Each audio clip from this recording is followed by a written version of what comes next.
So, I forgot to charge my phone. Which means that for the first, I don't know, half hour of this stream, I don't really have much for you. We're here. We are officially live. How you doing, Ben? Yeah, I'm doing well. I just got informed I'm getting a pay rise. So, one of my jobs, I talk about poker a lot as being my job, but that's not like my biggest source of work. It's I've got like 3 jobs, and poker is the one that I identify with the most. The one that I get the most work out of is hosting pub trivia, but is by far the most well paid is emceeing quiz night. Not emceeing weddings, not quiz nights. I do MC quiz nights as well, but I MC weddings, and I just got informed of a 20% pay rise. So I'm getting about $100 an hour now. Hey, even. Lachlan, can you give me like a score out of 10 for how you're feeling right now? Yeah.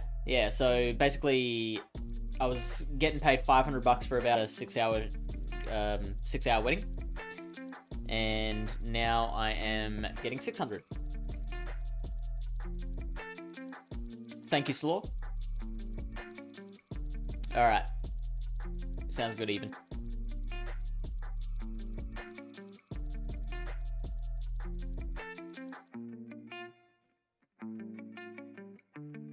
Also, Reggie scene, I didn't say hi to you. How you doing, Reggie?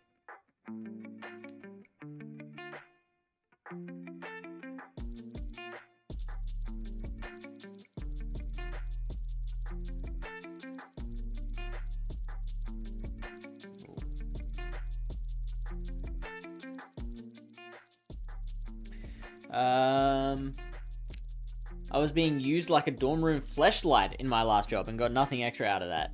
That is a wonderful image. What was the job?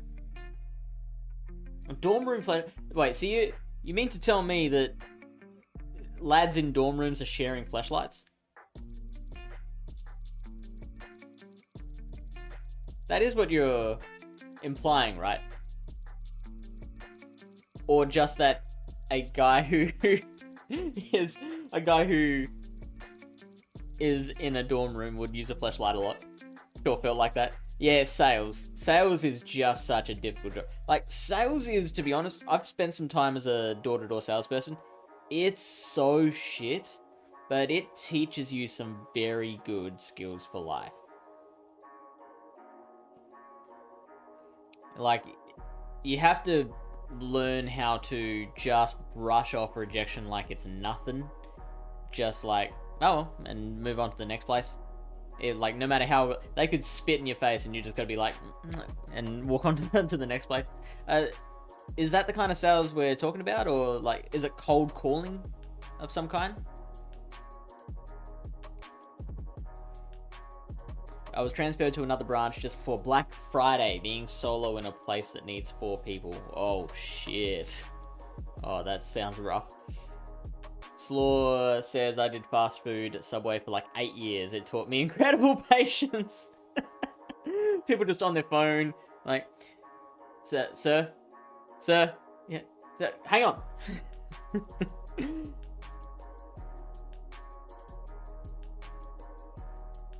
Or like, yeah, can I have, what's teriyaki? What does that mean? And were the chickens killed, like, humanely? With 178 deliveries that no one did. What was the business?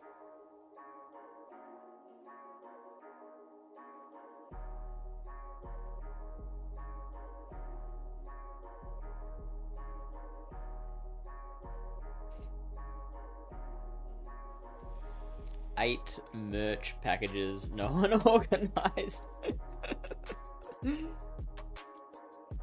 And, like, what did your bosses think of you? Like, were they like, mate, you're putting in some great work? Or were they like, Ben, you're not getting this shit done? It's a tech store that started to sell almost everything. So they tried to be the next Amazon, is what I'm hearing. Hey, Lachlan. Is hiding in YouTube today. Less people there, right? Give me a score out of 10 for how you're feeling. It's more like Amazon. Yeah.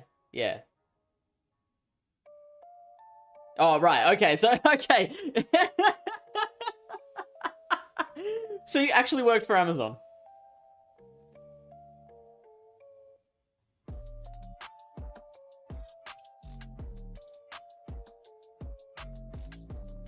How long ago was this?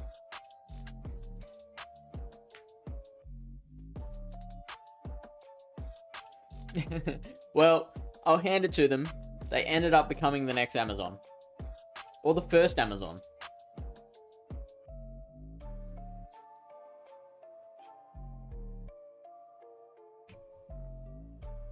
My battery's up to 54%. And I've got one of those ultra fast chargers, so...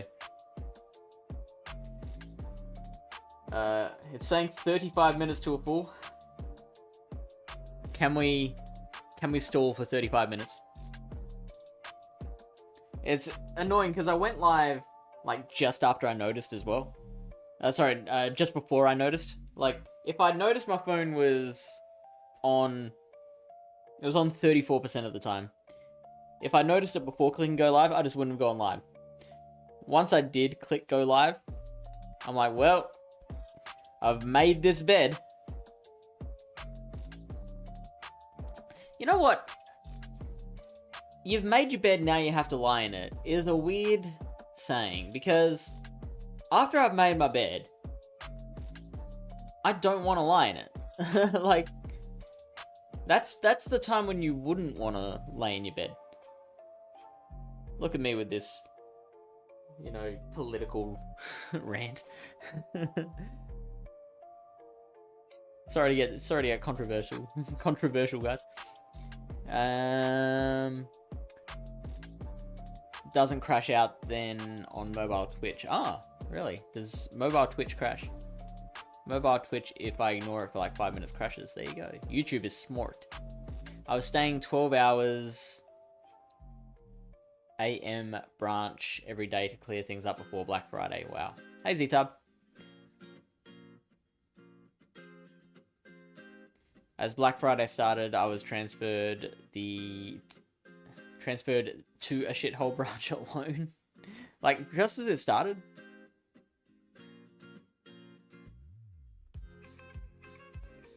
Okay, so I only know of Black Friday in terms of poker. There was a Black Friday event in the poker scene, which is particularly prevalent in America, where, like, well, it was mainly in America, where online poker was outlawed for the most part in the US.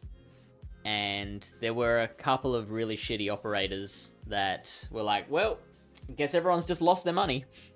And so there were thousands and thousands of poker players who are trying to retrieve the equivalent of millions and millions of dollars from these people who just ran off with their money. So when you say Black Friday, that's what I think of. But that's clearly not what you're talking about. So what's Black Friday in the context of how it affects Amazon? Lachlan says, one day you will charge before stream. I usually charge before stream. Most of the time. Z-Types is hi, Lachlan. Because they said only you can handle this. Really? So you're like one of the better people in the company. If you need us to stall, there is a way. You don't need battery to battle. Power it using the power of positivity. Using the power of friendship. I stopped working there about a year ago. Oh, so not that long ago.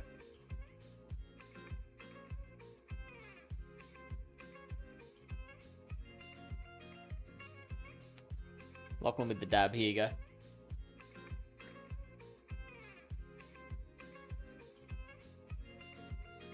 Okay, so it's an annual thing.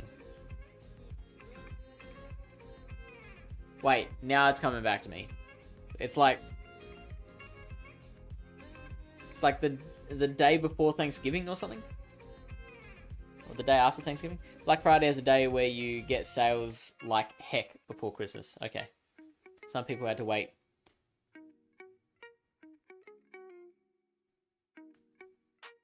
48 hours in line.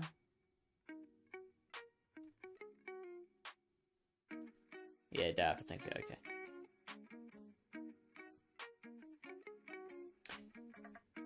Yeah, okay. It is slowly starting to flood back. Like, I remember seeing, like, news reports of people, like, storming into shops and, like, trampling each other. Oh, 2 hours 40. There we go. That makes more sense. Have the sales been that good recently? Amazon was dodgy as last year? How are they dodgy? We're up to 66%, people.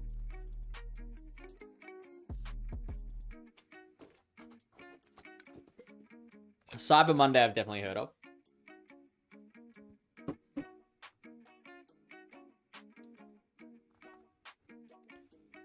And it's amazing that we've got a decent amount of viewers for this time, and we've got nothing to show them at the moment. Amazon does yep. It's like an Amazon, but a physical store. And by the way, I had to bring all the items to the register because all the stock was in the back. Oh, man.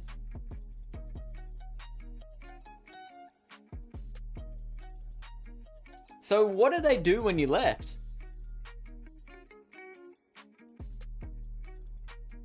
What's Fish's rating on the Out to Play event? I got up like 40 something Ks last week. So, feeling pretty proud of myself. I've actually, so, what happens though is because I really need to get more incidental exercise, or just any kind of movement in my life, right? Because otherwise I'm just at a computer, sitting down, on my ass, all day. And so what I've done is, the one thing that I just keep on making time for every day is my GBL sets. So I figured, what if I do my GBL sets while I'm walking? And because, you know, the Pokeball Plus interferes with your GBL sets, I can't actually catch while I'm playing. So I'm going out for walks, but I'm not actually interacting with the event. I'm just going out for walks, playing my battles, and then coming back home.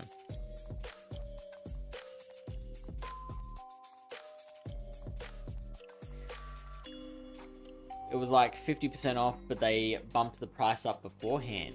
Oh, yeah, which is extremely illegal here, but US tech companies are immune to the law and taxes in Australia while feeling the right to tell us what we should do.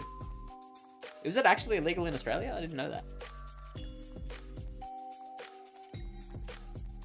Or they changed management at that branch. I went to my OG store. Okay, so you're... So you're still at Amazon then? No, I'm not sitting right now. I'm standing. This is my. I've got my standing set up now. Because all the cores, I got less sales, so my paycheck ended up being low. Oh, so you had a sales-based paycheck, like you worked on commission. I mean, that makes sense for a sales job.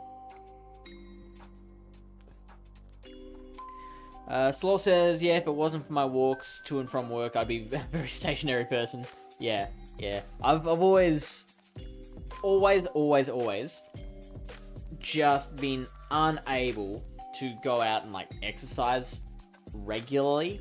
Like, I'll go out for a run once in a blue moon, and I've got every intention of making it regular. It might last like 3 days, and then I'm back to just being too busy or too lazy. But I'm very, very good with incidental exercise. So, like, if I'm playing sport with friends, I can, like, run around for 6 times longer than if I just went out for a run.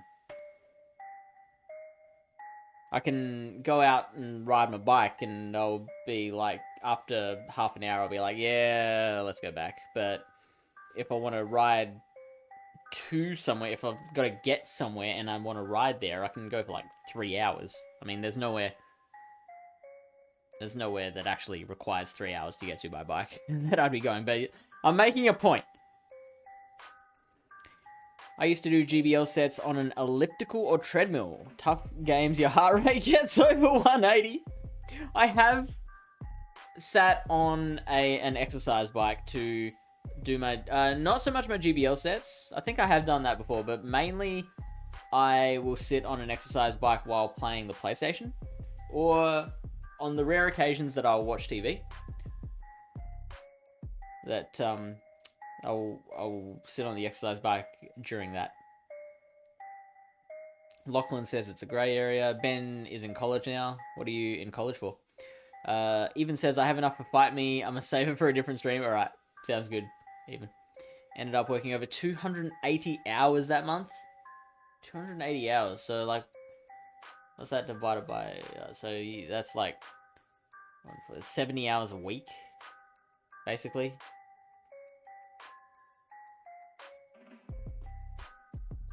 That's almost 2 full-time jobs.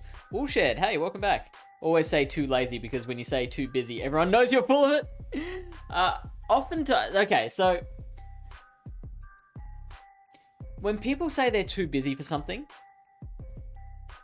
it's usually just, what they're saying is it's not the highest priority right now. So I would always have a choice of, like, I could go for a run, or I could take care of these other 3 things on my to-do list. And I'm like, well, I don't want to put off these things on my to-do list. But I have always said that the quickest way to do something is to need to be doing something else. Lachlan says, what's a bike? Even says, same here. If I don't have friends, I don't last com day. But with friends, yeah, exactly. Exactly. Studying computer science. So you've gone from the tech giant to studying computer science.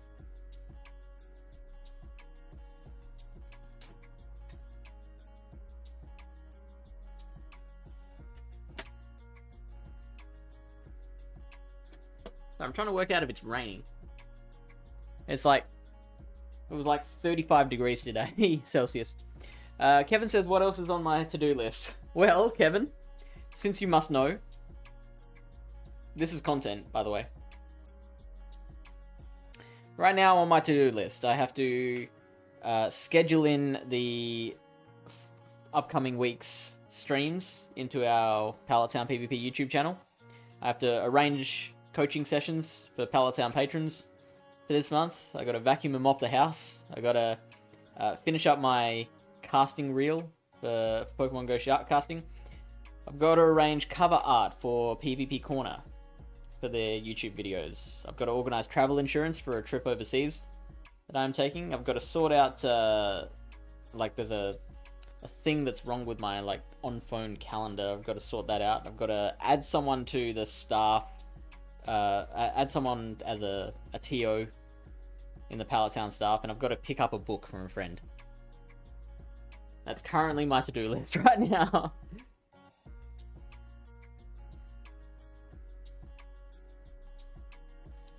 Banana Ben says, I play on my PlayStation standing up and squatting when there's a loading screen dial. Yeah, I love that. That's great. Bullshed says, I've been so flat out with work. My copper mate who has like 12 weeks off a year. Right. Whenever I go to the gym, I do GBL. It's simple. Wow, so what are you doing at the gym that you're able to do GBL as well?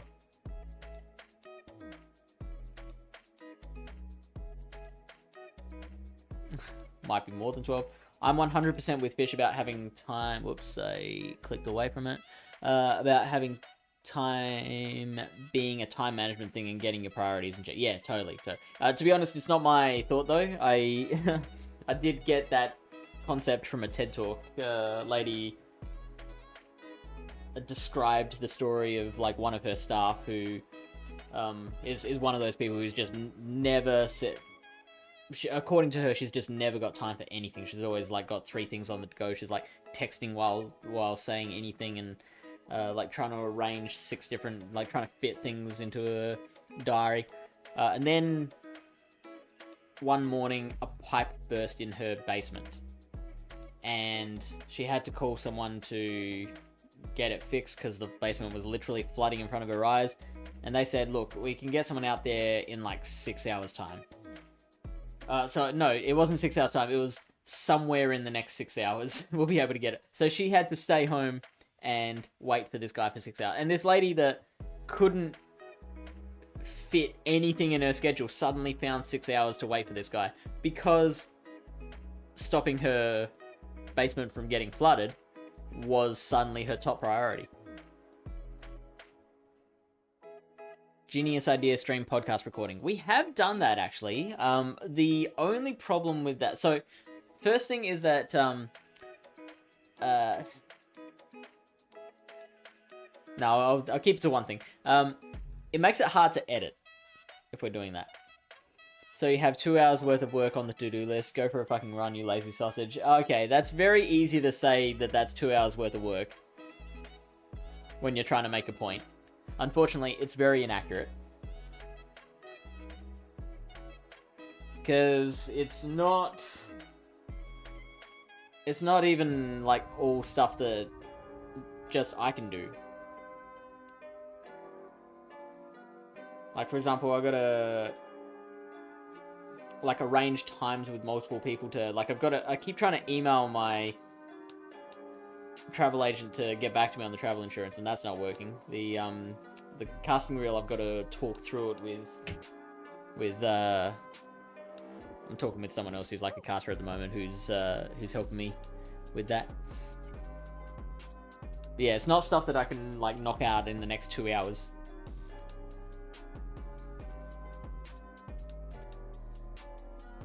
I need to make sure I've got flights to Brisbane, Melbourne and Perth, absolutely. Thanks for being a... Oh yeah, and that's not including like I've got to catch up on the regionals that have been streamed so far because I'm watching them for like study. So I had 2 hours from between 2 hours. Yeah, I had about 2 hours between getting home from work and I had to get on a video meeting with some clients for this weekend, so I had about 2 hours free there. I had to eat dinner in that time, and I put on day 2 of Barcelona.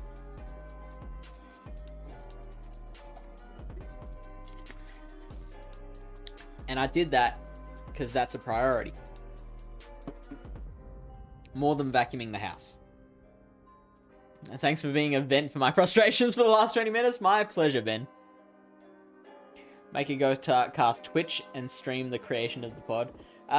There is a go-cast Twitch, actually. And YouTube channel. You should check it out. It's just called GoCast Podcast. Lift during the 10 seconds for shields. Thank you for the follow, Snow... no, not Snow Olympian. Swole Olympian. Swole... That's a good name. I like that.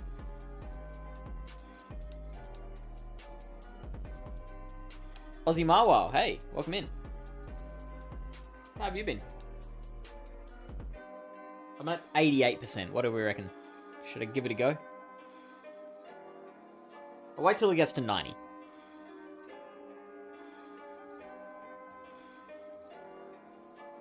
Yeah, that's thunder. It's definitely raining. I can't really tell. Hang on, let me take this light out of the way. I cannot tell from here if it's raining or not. It sounds like it's raining. Oh, there we go. Lachlan's found the link. They used to stream... So, even you probably heard the story of how DeFi and I first... Or how the idea of the PvP corner was first birthed. And it was... We were hanging out in the chat of one of the GoCast streams back when they used to do that. They used to do a playthrough of... you haven't heard it? Okay. So, every Thursday night, Chris and Kyle used to do a playthrough of a main series game. And DeFi and I were always there watching in chat, hanging out. And we were just talking about how, you know, what it would look like if the mods took over the podcast. And DeFi and I were saying, well, if it was us two, it would be just like, there'd be a lot of PvP. It would basically be like PvP corner. And Chris was like, yeah, you should like definitely do that. And we were like, yeah, we really should. And I like, we were going back and forth like, yeah, great idea, let's do that. And I was trying to work out, okay, how much are we joking and how much are we serious here? And then we just got into more and more plans and like it became a thing. So we started out as mods of the Discord server. And patrons, basically. We were both content creators as well. So it's not so it's not like he picked like two random people or anything. Like we were both content creators, we were both like in the community, we were both mods, you know. It made sense. Caught a shiny Onyx, shiny Psyduck, and Hundo Phoebus during my walk home. Far out. They used to stream the podcast recording, then to record the confidential news they had to record. Ah, interesting. I didn't know that. Alright, what are we at? 91? Let's do it. We'll get to 33 minutes into the stream before we do our first battle.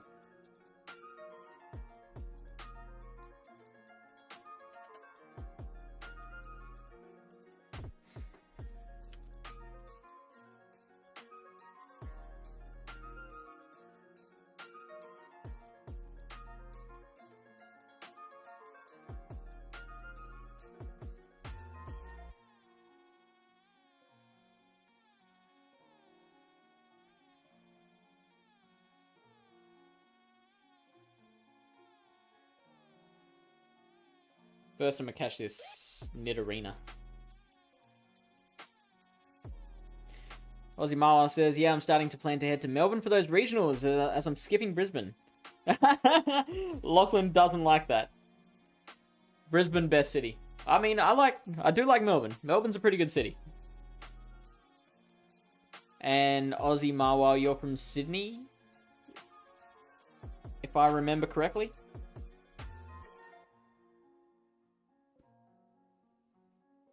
Oh, Tassie. Wait. Oh, so, wait, you're Hawk Aussie, right? I thought Aussie Marwal and Hawk Aussie were two different people. Gotcha. Whoops. Hi, Hawk Aussie.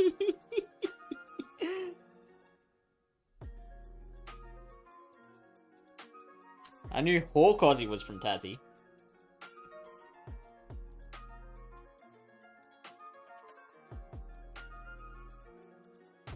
Oh. We get to see how I did in the showcase. Alright, so this is a good start. Oh, this is Bullet Seed. This is even better.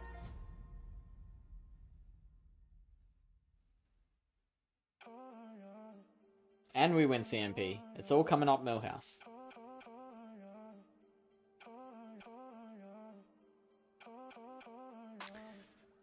So they're on 65 energy right now.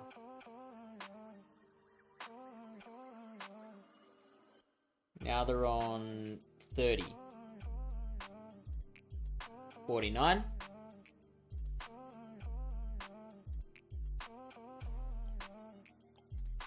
14.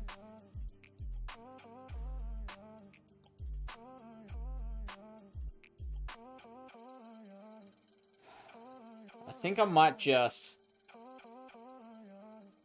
keep going till this goes down.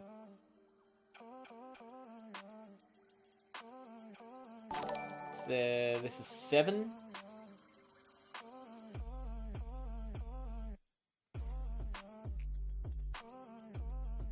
8, 9, 10, 11.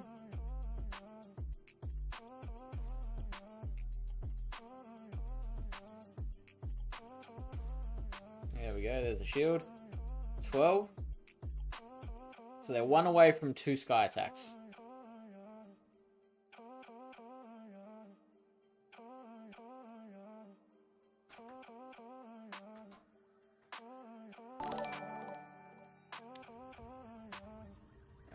Bruno and King Maxi, thank you for the follows. I'm gonna shield 1.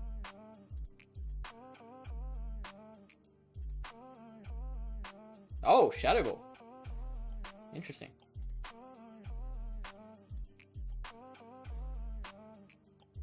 I think I could have thrown 1 more. I suspect Gligar wins CMP over Noctowl, but I don't know.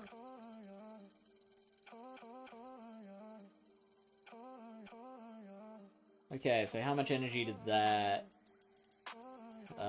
they threw 2 Bullet Seeds before dipping?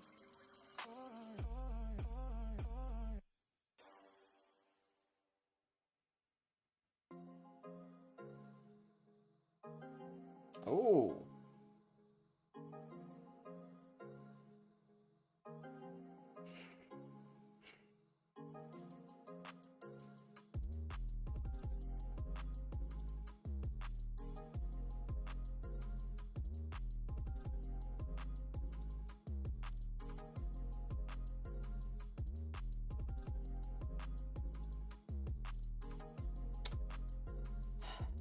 I think this should be enough.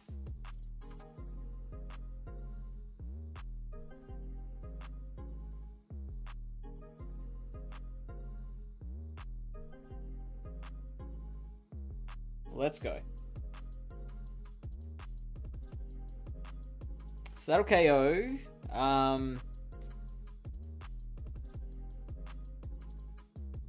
Will that get to another one?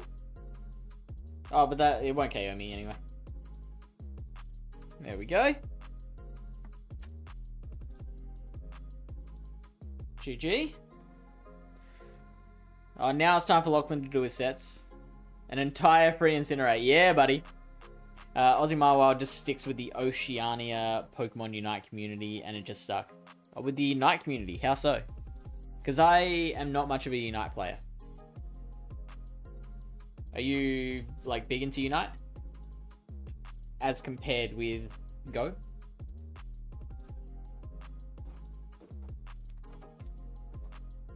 Ah, yes, and Lachlan had the dab. Here you go.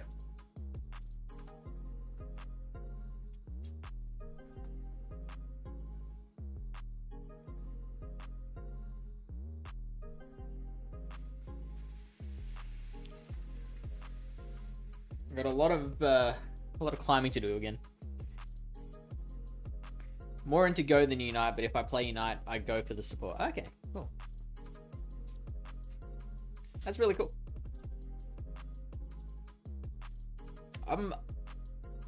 I couldn't just be a spectator. I've got to participate. In fact, like, it's hard for me to watch other people's battles. I've been doing it for the regionals just because I feel like I got to study, but it's hard.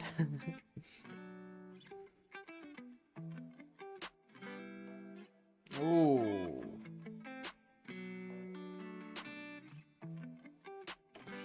That wasn't the best timing. Oh, right. Gotcha. Gotcha.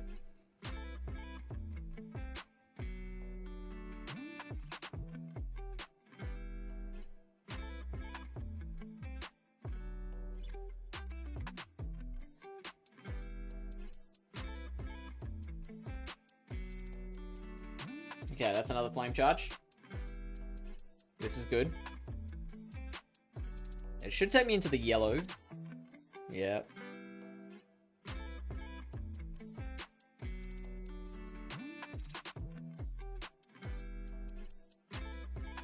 I threw one less than what was optimal. Because I didn't want the damage to go through on this thing.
Z-Type says kinda need switch here. I disagree.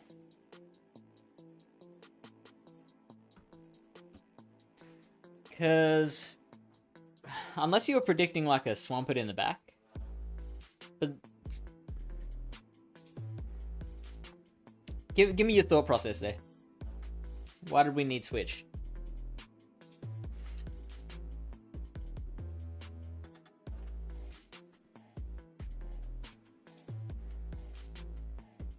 I'll wait.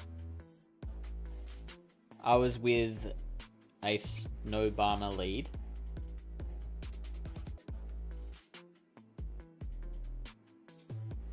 As in, like, the Abomasnow needs switch? Is that what you're saying?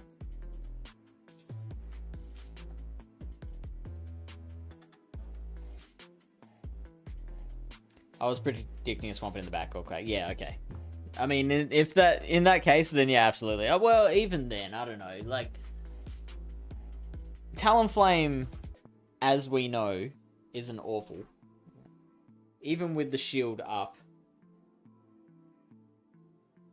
we can get them with a bait.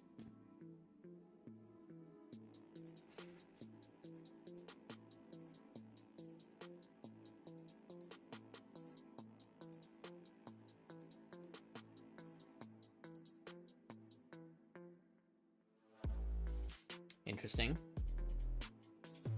It would be pretty smart play to body slam and then bring in the Swampert if they got one.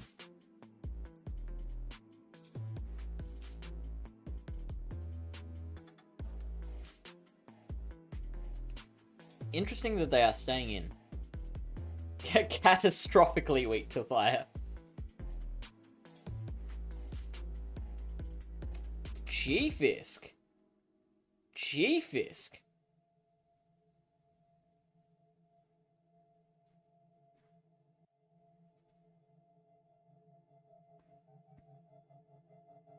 We should be able to tank one Rock Slide, I imagine. We're about to find out. Oh, easily. Okay, so they're on 6 mud shots at the moment.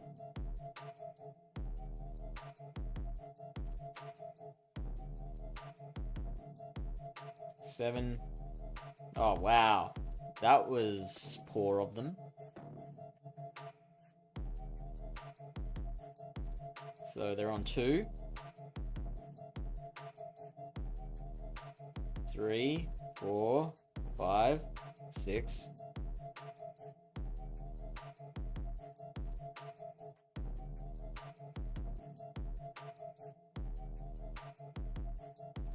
Two, 3, 4, 5. So the Vigoroth has a body slam, if I'm not mistaken.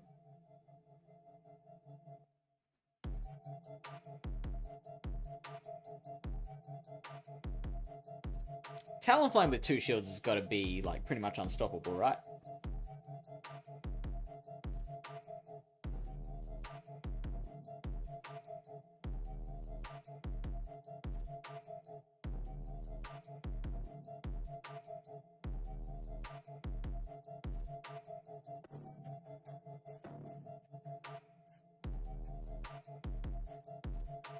I'm gonna go straight for it.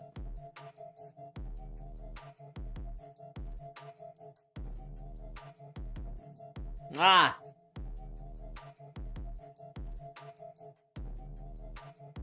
Oh, well, we just fucked it. Wow.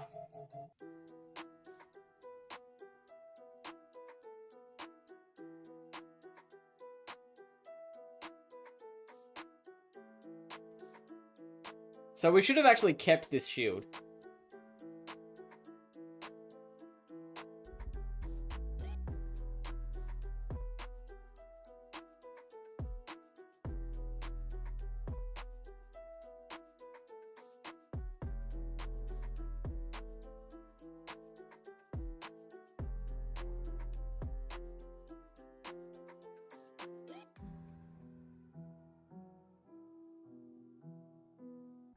See, I thought that they would have to... that their win condition would be to call a flame charge bait. Which is why I just went straight for the Brave Bird.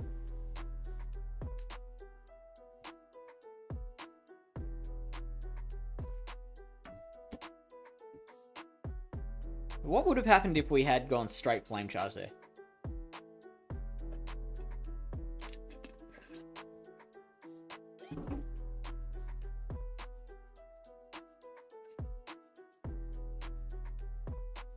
Even if you bait, you need 3 from the next bait. Yeah, exactly.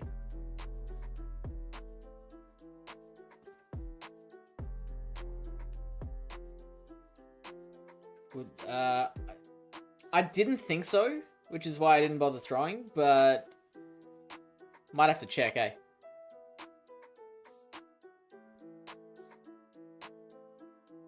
Another Flame Wheel Marowak.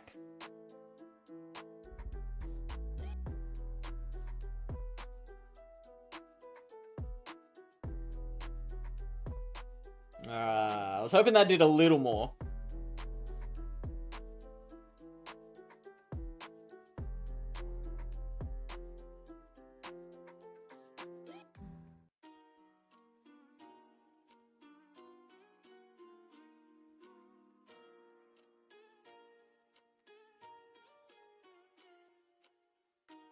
Yeah, so this should be a win.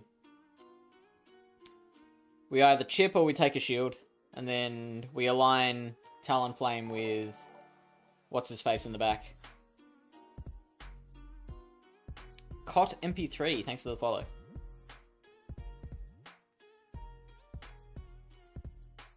Body Slam would have been close, but the sheep loses CMP. If you'd gone straight Flame Charge, maybe it works with the Body Slam. So yeah, that's what Kevin's suggesting.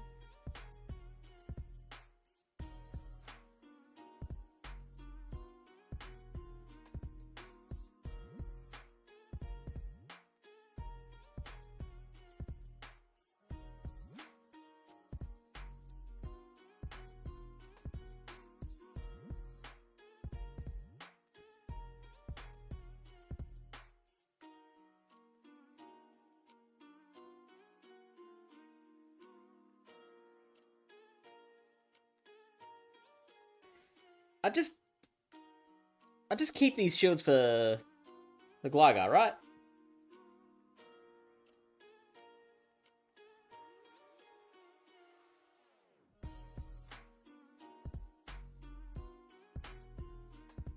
They're hanging in there.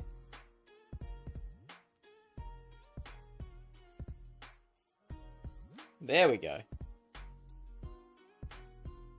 Yeah, I don't think it was quite as low as the 43% the PvP folk says the Body Slam does to people. Well, I mean, 43% is more than I thought. So my replay setup only goes back 5 minutes. Let's see if... Oh, perfect. Perfect. Just in time. Oh, wait, no, it's even further back. Hang on. Let's see.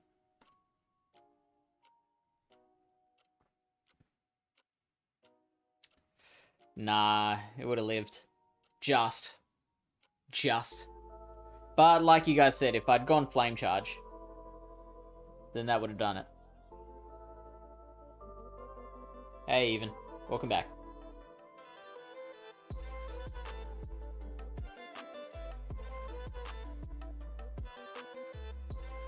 And while I'm at it, I was wondering...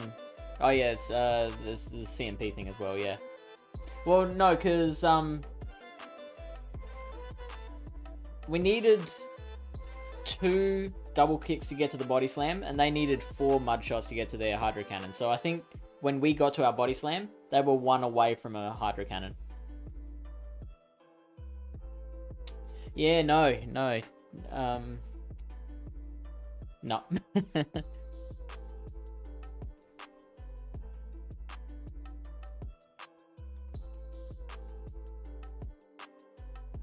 There was something I was wondering about CMP with.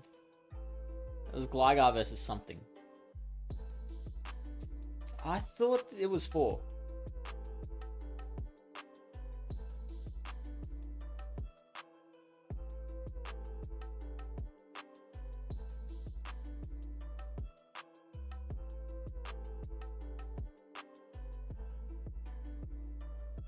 You might be right, though.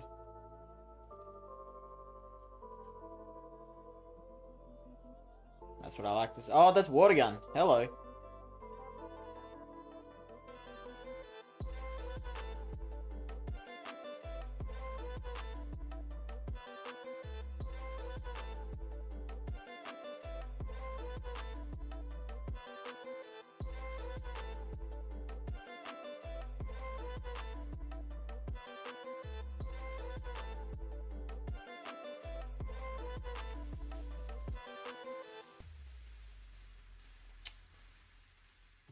Maybe I should have kept that shield.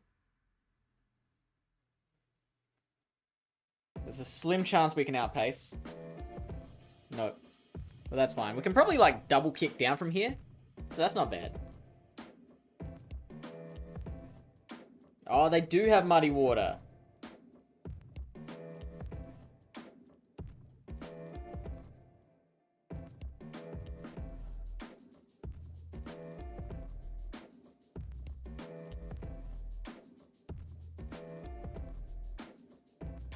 You know what?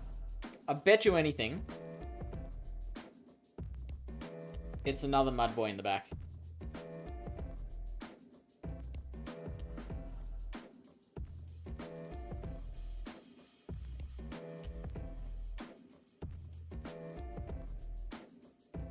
No? Okay.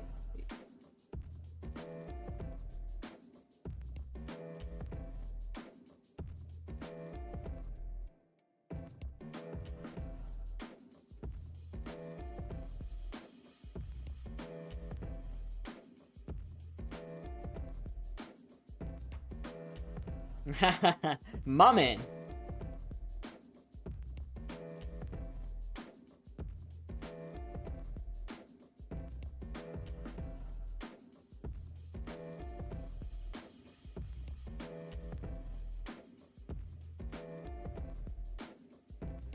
Alright, come on, KO. Beautiful.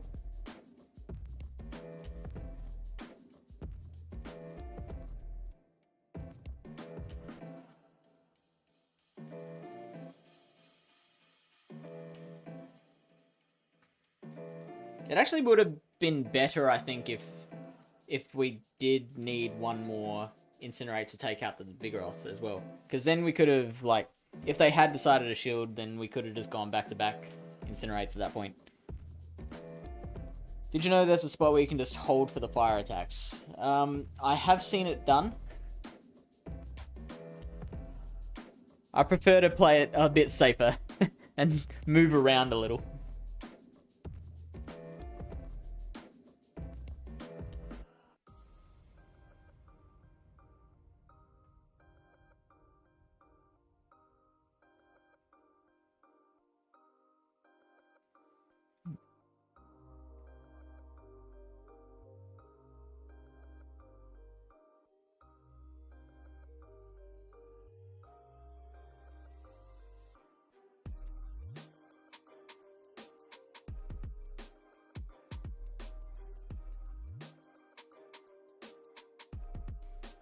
Incidental exercise with his thumb.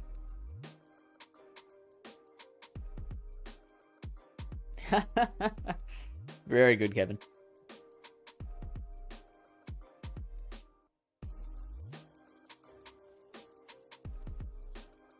Well, back up to 2400. That's all right.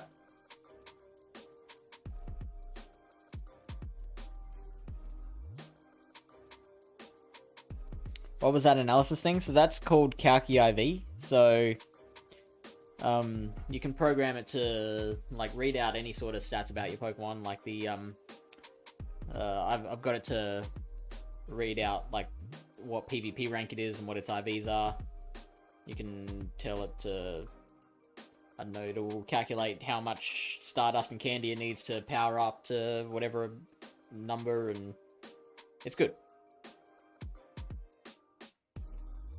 Wait a minute.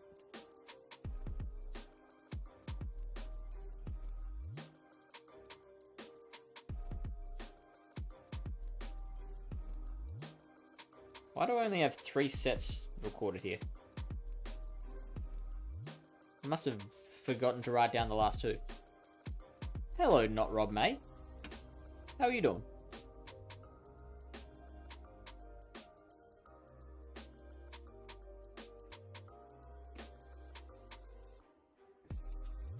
There's an unnecessary shout out for you.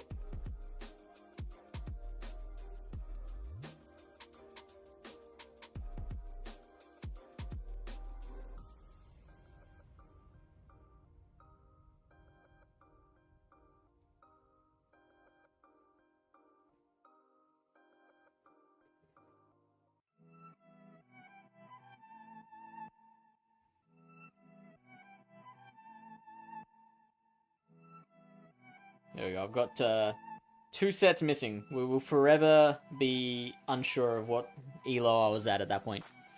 I love a good spreadsheet. I've been recording my sets since I started playing. Yeah, I know. I've seen them on your stream. You record a lot more than I do, though. You've got like team compositions, right? And like what they've got in the lead.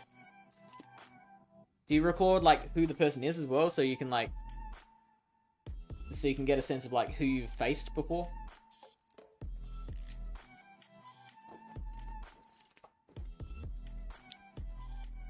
Not people in team. Oh, really? No, I was sure you do teams as well. I know Fine Panic does teams. Well, so what do you record? Just end of the day totals and set. Huh, okay. I've been recording my elo for the last, I want to say, 4 seasons. Because I think it's really fascinating to go back at the end of the season and track the journey that you've made. Because, like, it really puts into perspective. Like, you lose 140 points in a day and you're like, this is the end of the world. But then you look at it over the course of the season and you're like, oh, yeah, that's alright. Like, not really a big deal in the grand scheme of things. Used to record every time I faced and if I won or lost and looked for progress. It was way more effort than it was worth.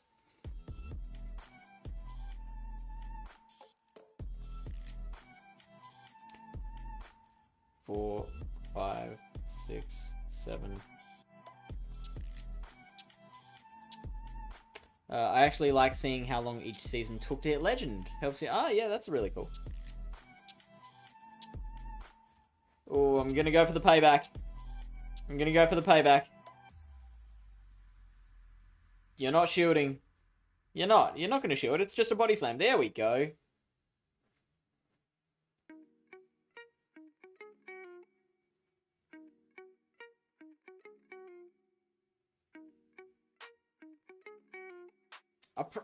You know what? I should have no-shielded and farmed down there with the Gligar. That was a mistake.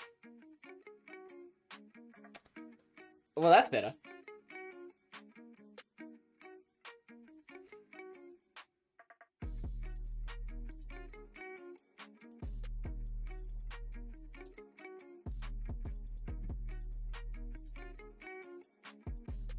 Ooh, did they get to another Hydro Cannon?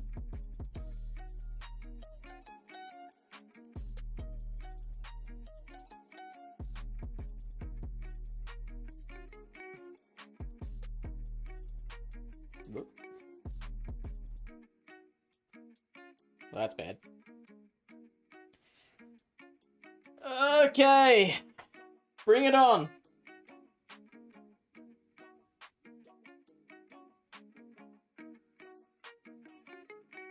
Oh, well, hello, grass type.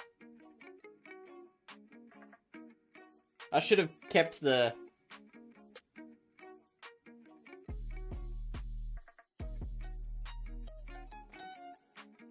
Should have kept the first aerial ace, though. Now, this could be Hurricane. We're gonna find out.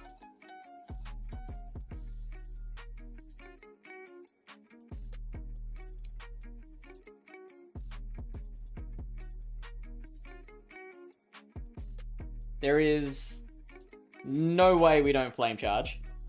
Yeah, we got this.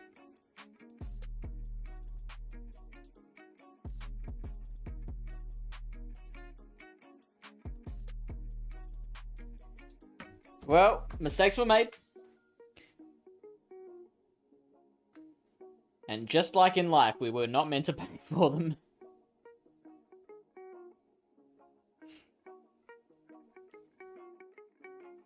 Every elo change, every team, every win-loss.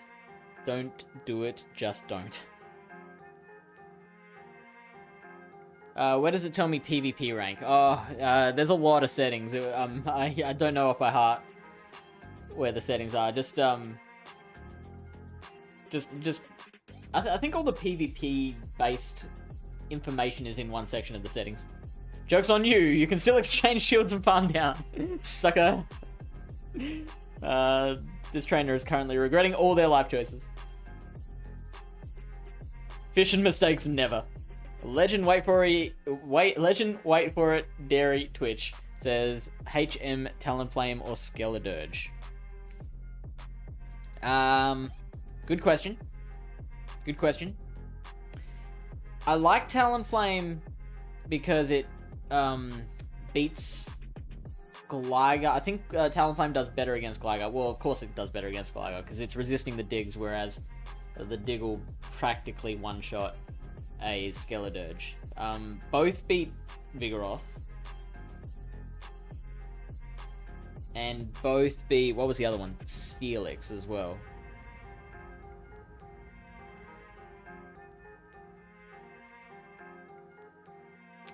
Hey, Godwa.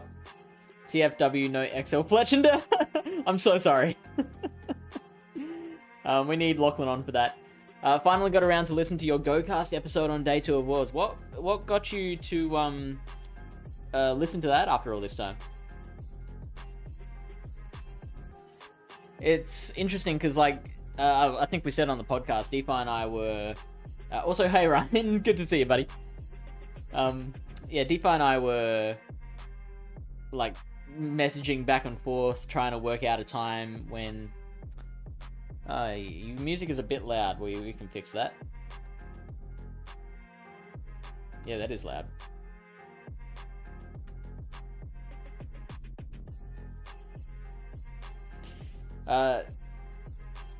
Yeah, we were going back and forth trying to find a time when we could record our podcast, and I think we had arranged for like Sunday night, and after I took my 2 losses on Friday,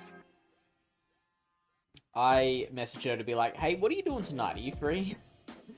I'd like to record now because I like wanted to get a raw reaction just to capture what I was feeling at the time. Also, Microwave, thank you for the follow on TikTok. Rob has been too busy to listen to it before now. All right, Kevin. Enough of the attitude.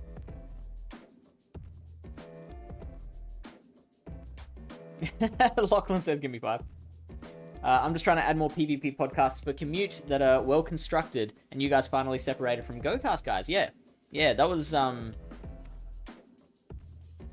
Oh, that's cool. Okay, yeah, that makes sense. So that happened. Shoot, when was that? It was before Worlds. It was Chris's idea because like there were people like you who were like, yeah, I like the PvP stuff, but like I don't like any of the other stuff. And there were also plenty of people who were like, I like Chris and Kyle, but like shut up with the PvP. So it just made so much sense to separate the two. I was worried that because like we enjoyed a lot of listeners, and I was worried that separating from the main show would cause us to like collapse with our listenership. And like I was worried that would be the moment we found out that people weren't actually that interested in us. They were just listening to us because we were there. But no, the listenerships held out pretty well. We're at last time I checked a few months ago, we're at 2,500, around about 2,500 a week. Kevin has an XL Fletchender. I built it for factions. I did a shit job, and it will never ever get used again. It's just gonna sit on the bench being like... I'm imagining you like going over to the bench, like reaching for a Pokeball, and Fletchender's like, oh. All the stuff they talk about, I literally couldn't care less about. Not 4, give me 5, give me... Okay, I thought that was like you messing up, give me 5. Yes, the episode with Jamar was the first one. Ryan says, glad to hear that. I'm glad to see you, buddy. He's hoping the third show doesn't kill the PvP corner audience.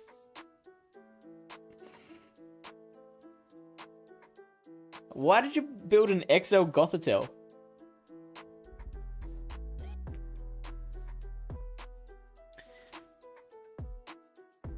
Justine says the music's still loud. Weird.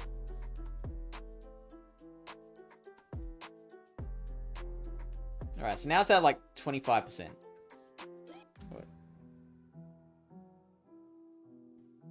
No, it keeps flicking back to 50.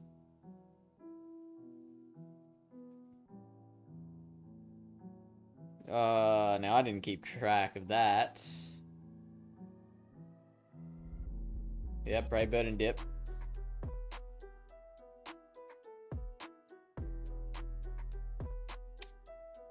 You know what? I will build up to another Body Slam, and then I will switch out into Talonflame. Oh, yep, they messed up their timing.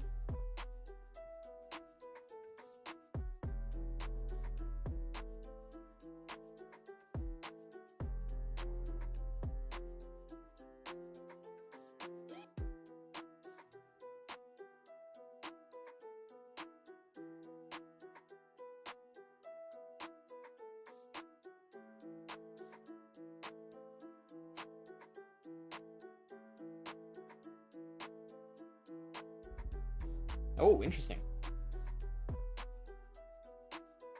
Oh, shit. Wait, I thought they were one away.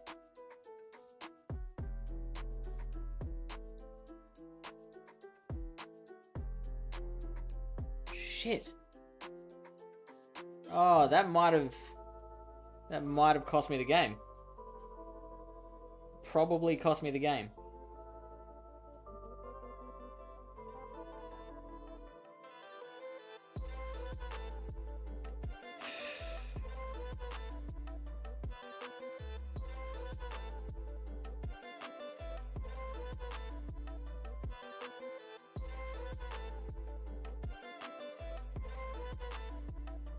I'm gonna hope it's Crunch. Shadow Ball.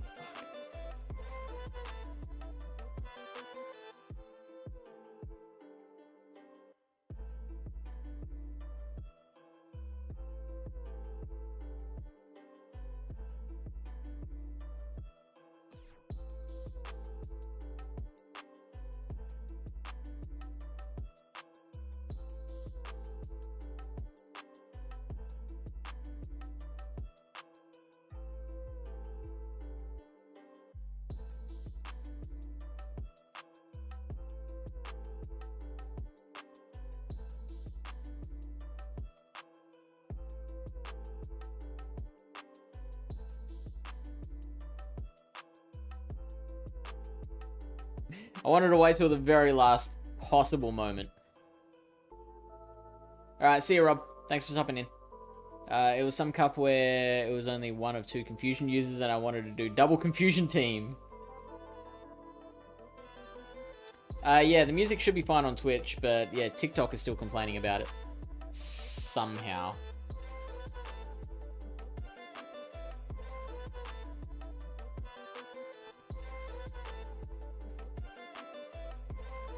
What's my microphone level at?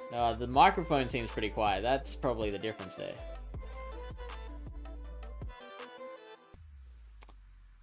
Now the music keeps flicking back to 50%, weirdly. Let's try audio mixer.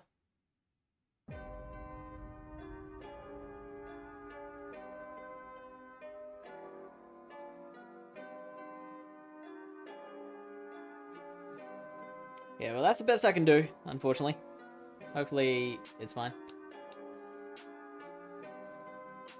The music is hype. Oh, excellent. Glad to hear it. User 7917. Want to do a trade? No. No, I don't.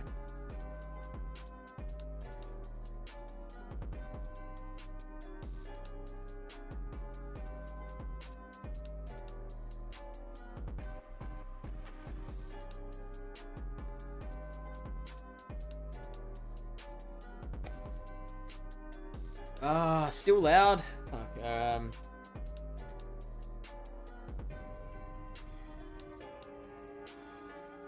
How about now?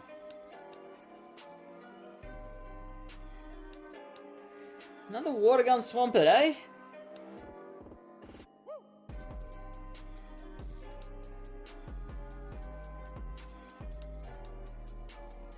I'm actually going to shield the first one.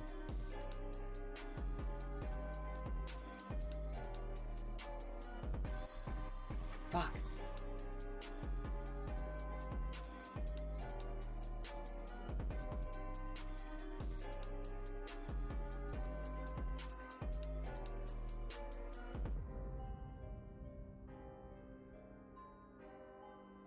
Yeah, I think it's just TikTok where the problems are. Because, like, I'm having to use a different client to stream to TikTok. Yeah. Turn off music and start beatboxing is the only solution. I should do that because I don't actually have enough going on at the moment. I need more to think about.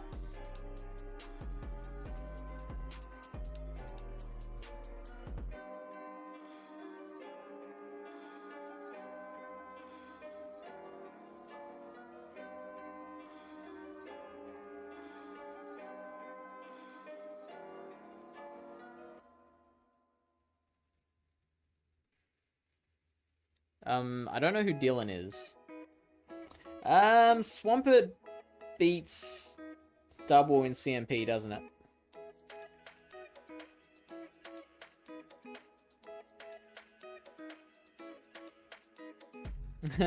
Syrian Ryan says, hey TikTok.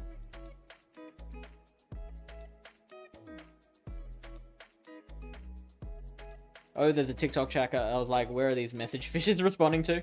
You can see it in the top right there. Oh, shit. Oh, that's bad. That's real bad.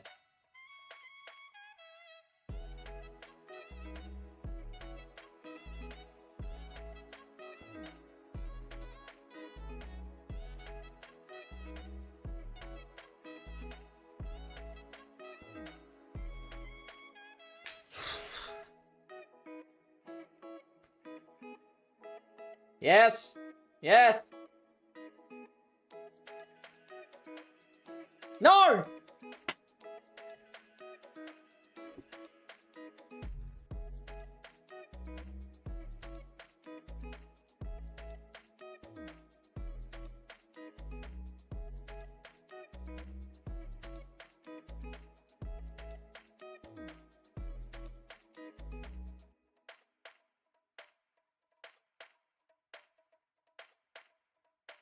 Get out of here! I had that! Oh!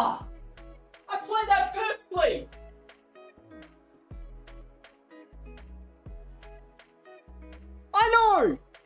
I know! Some kind of bullshit!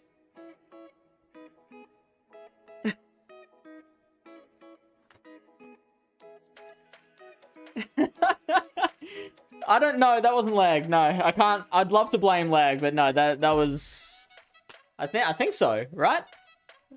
Hang on, let's get the replay out. Yeah, Dylan says now. I'm thinking you might have meant how. Why is that phone cutting in and out? Monkey says I clicked on it. Yeah, but I think the last water gun went through first. Oh, another Nid Arena. Get a few of these. Yeah, registered the fast move. Alright, so hang on. Here's the replay.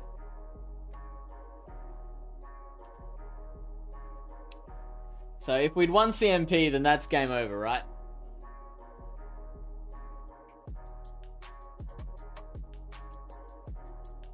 So we got 2 double kicks, just we didn't see the animation for the first one.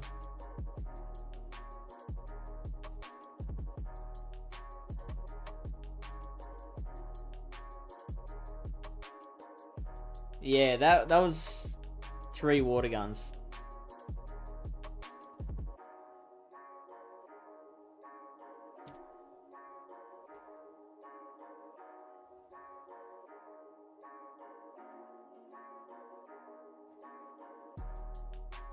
One, 2, 3. Well, maybe 4? Maybe we should have gotten that off. Yeah. Check it out.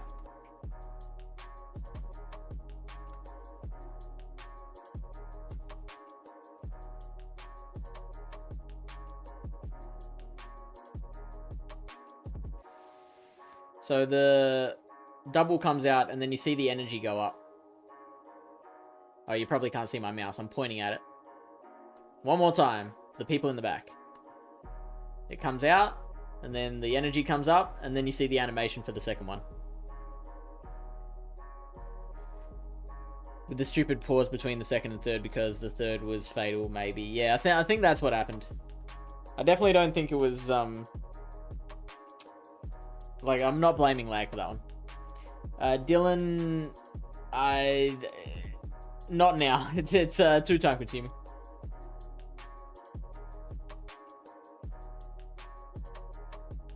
TB12, welcome in. Let me open that gift. Wonder if you'd thrown on 1 double kick, would you have survived 6 water guns?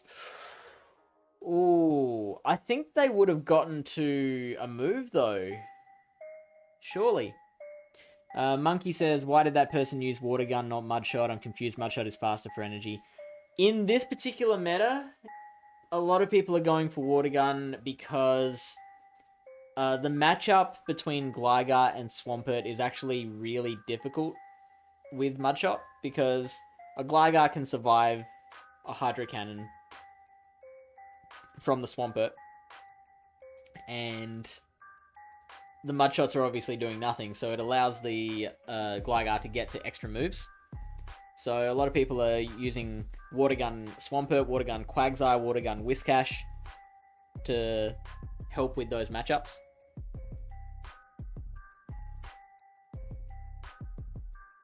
Or technically the MP tie with their Talon. Yeah, CMP, there we go.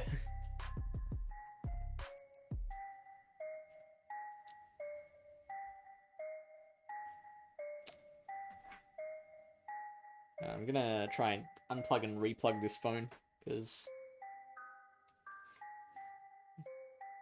that keeps on cutting out. Jelly, it says, I'm still using Mudshot with Shadow Swamp. Water Gun feels so slow. Yeah, I'll bet after, you know, we've used Mudshot for literally every other matchup in history. From Bastille de Castellan. How was that? Was that good pronunciation? TB12? Ooh, an Umbreon sticker.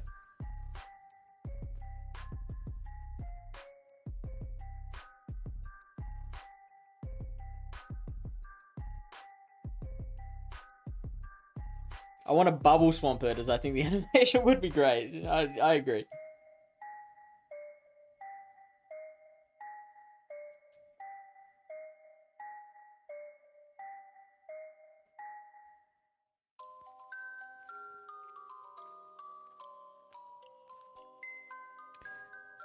Monkey says, yeah, but if you use Mudshot, you can get to 2 cannons. Yeah, I know. It's, nothing in PvP is like a hard and fast rule, right? Like, Mudshot is generally better, but there are situations where you might want Water Gun. Case in point, I was, watching the day 2 of the Barcelona regionals, and, one of the people, I think the guy who came in 2nd place, used Thunder on his Lantern instead of Thunderbolt, and like was able to make a really good case. Oh, the old Ice Fang hip out on. Was able to make a really good case for this is why Thunder is better in this situation.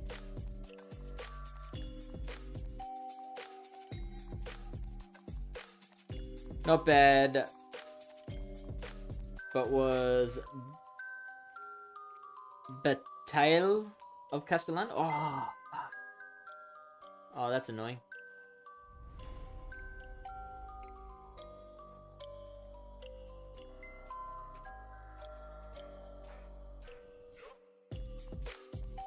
That card was so eloquent it can make a case for almost anything. I mean, do you disagree though?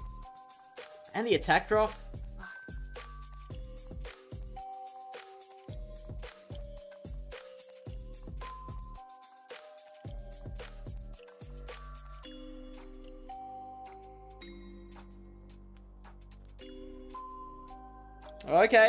Okay.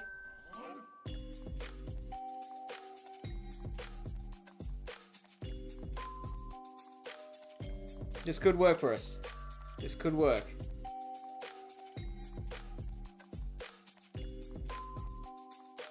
I think we use both our shields here.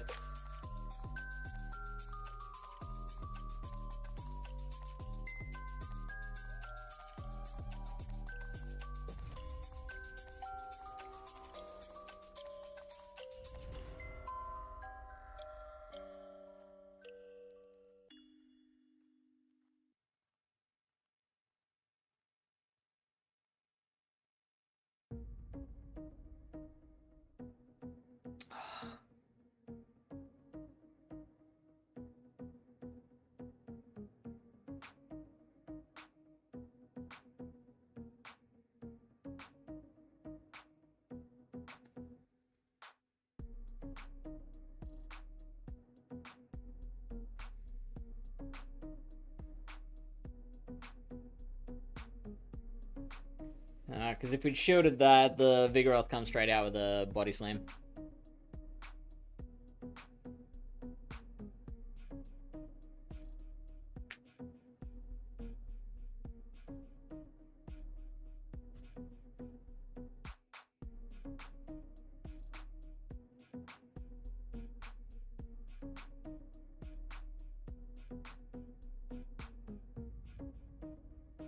Here we go.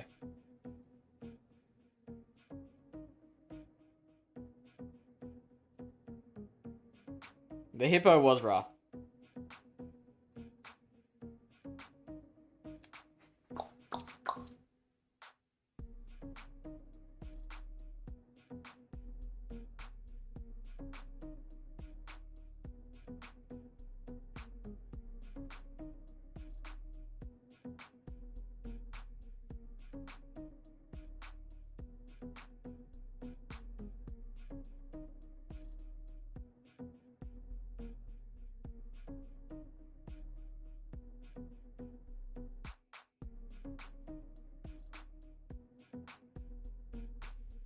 Oh, I hope we don't faint to that.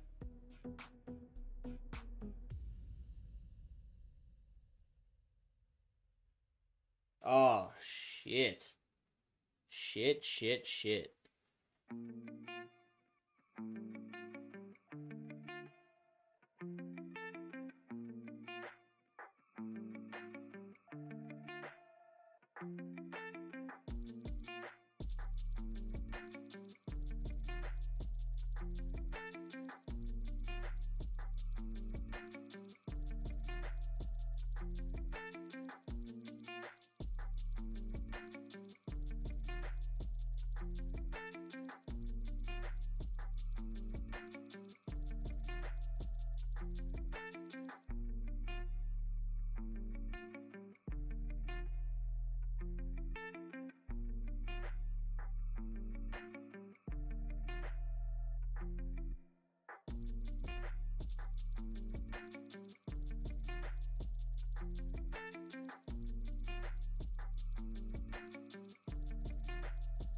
Okay, they have to throw their energy.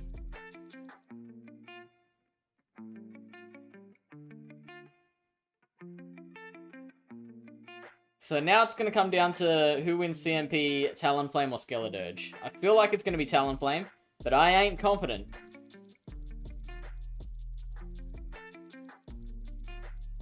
Fuck. Really? Is Skeledirge really that high attack?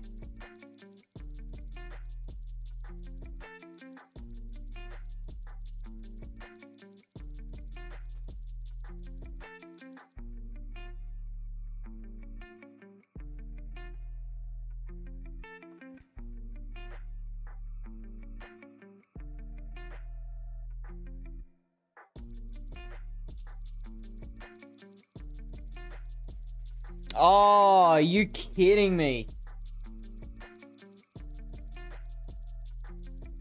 Wow, that is IV dependent. Very, very IV dependent.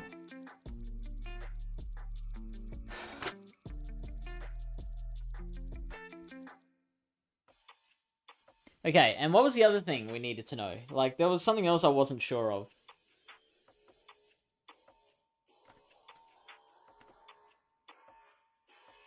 What was it?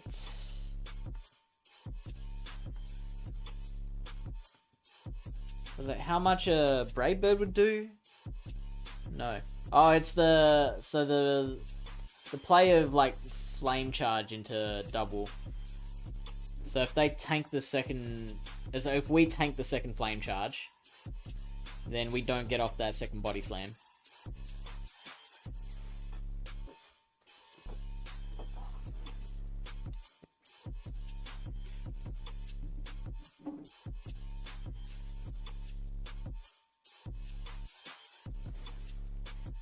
Why does my PV poke say 121 for Skeledirge attack? I've got mine set to rank 1s.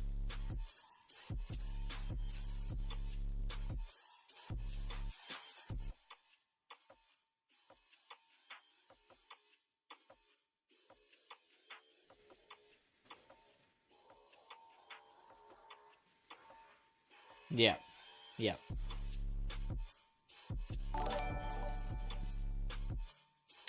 It's Taylor. Thank you for L follow. Welcome to Pallet Town. Whereabouts are you from? Where are you visiting us from today? How? It's just in the settings.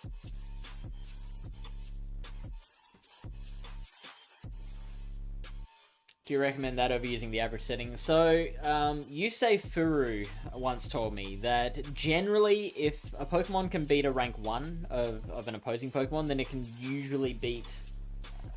Like, it's a pretty good approximation of, like, being able to beat any IV spread. Which is obviously not, like, a hard and fast rule, because if you look into any matchup, you can find plenty of IV spreads that flip all sorts of matchups.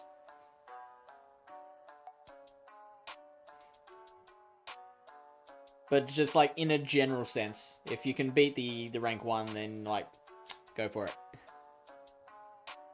It's says, I'm from Scotland. Love your channel. Thank you very much. So you are heading into... You're in autumn now, right? You're a Northern Hemisphere country.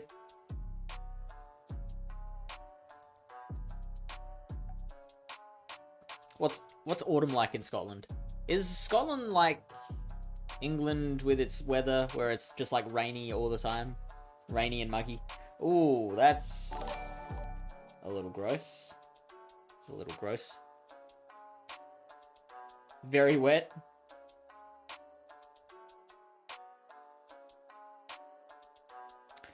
I am X David. Thank you for the follow. Ooh, interesting. Interesting.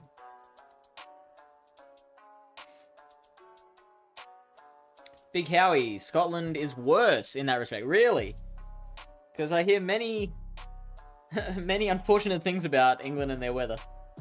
One of the people I do a lot of Discord a lot of Discord with says you should never ever look at matchups with energy set at 0, but always have at least 1 or 2 moves energy start. Why is that? What's their thought process there?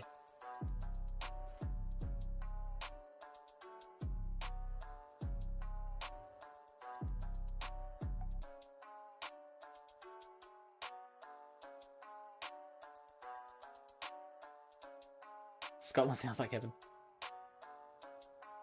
Sounds like so much work.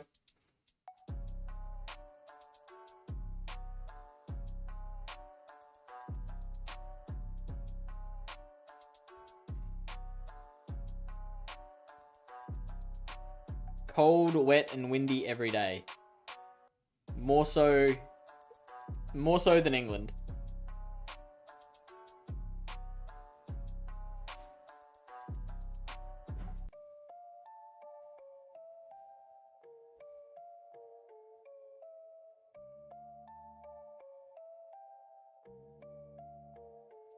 Really? You like the muggy weather? His theory behind energy is that unless you are using a 5-turn move, it's almost impossible for your opponent to simul switch, so you or they will always have at least 1 or 2. Yeah, that makes sense. That makes perfect sense. The only time that wouldn't apply would be in the lead matchup.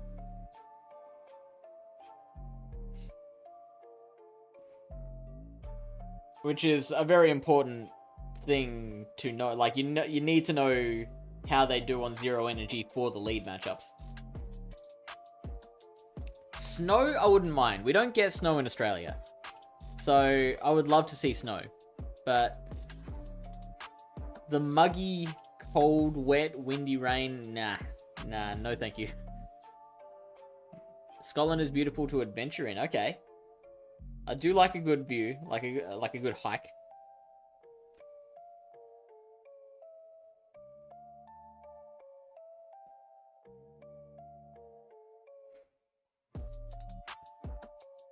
Seven. When the Roman Empire got to Scotland, they literally went nope and built a wall.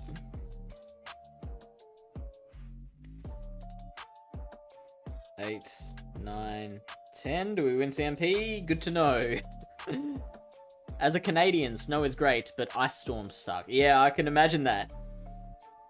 So when I think of snow, I think of like the stereotypical American white Christmas, you know?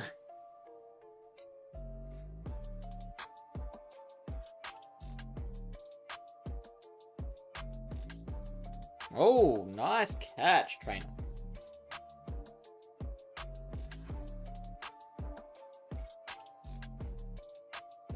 Now I'm just waiting for this switch clock to finish.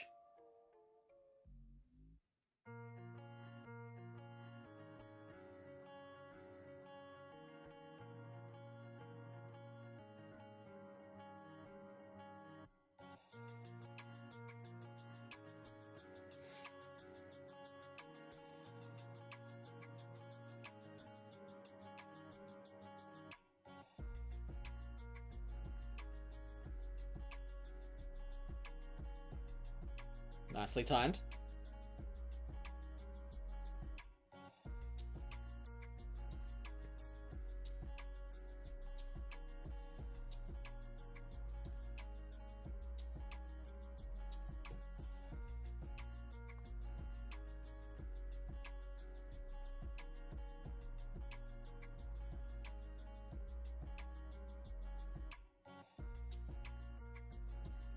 I survived this.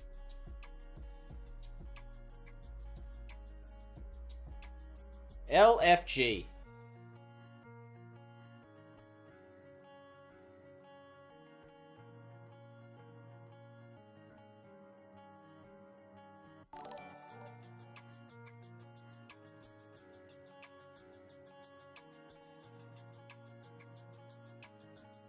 This should KO.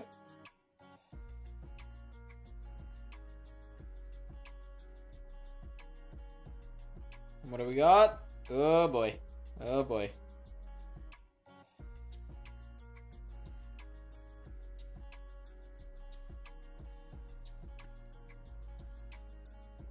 Gin Monk, thank you for the follow.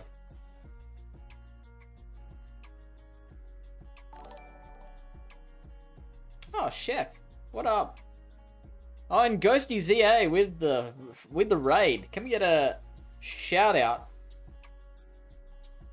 Ugh. Can we get a shout out for Ghosty ZA, please? I assume, yes, Shep coming from Ghosty ZA, so South African streamer? I didn't know there were any Pokemon players in South Africa. I thought they'd all given up.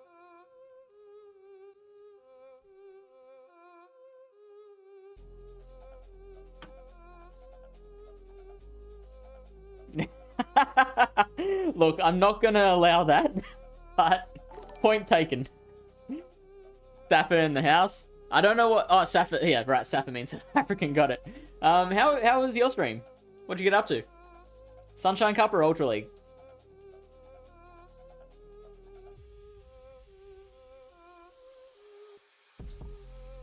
Yeah, I totally agree, Ryan. PV Poke's amazing. Matt is amazing. Can't say about Scottish snow, but down in London we get snow, not enough to enjoy it, but enough to be a nuisance to your life. So it's just in that sweet spot of not being enough to like have snowball fights and you know, roast chestnuts on open fires, but just enough to mean you got to shovel it out of your driveway.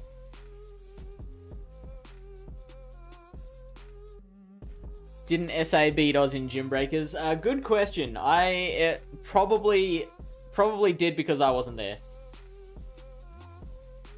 And the rugby. Oh yeah, but rugby's not a real sport. You can beat us in rugby, that's fine. We'll beat you in the real sports. Ghosty says, Sunshine Cup, Vig, Gligar, and Swampert climbed 60 points back to vet. Nice work. I was looking in that direction as well, trying to get back to vet, and then I got a 1-4, so it put me back in the 2300s. That's pretty gross. But yeah, it seems like a pretty standard team, pretty solid team. Are you finding like many Trevenant in the lead? Many people, because like Trev's the only real solid counter to Vigoroth in the meta, I feel.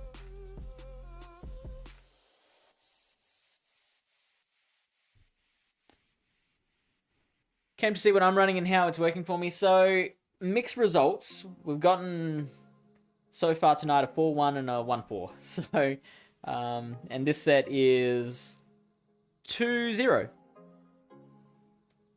But I'm feeling pretty good about it. The idea is safe, so double flyer in the back, safe swapping to the Gligar to draw out a Swampert. Because if they don't know any better, like depending on whether it's Shadow or regular, or like landing the digs or area laces, like with 2 wing attacks of energy lead, the regular Gligar can beat the regular Swampert straight area lace in the 1 shields. And against Shadow Swampert, you don't even need the energy lead. You can just beat it straight up with area laces. Shep says, real sports? Real sports?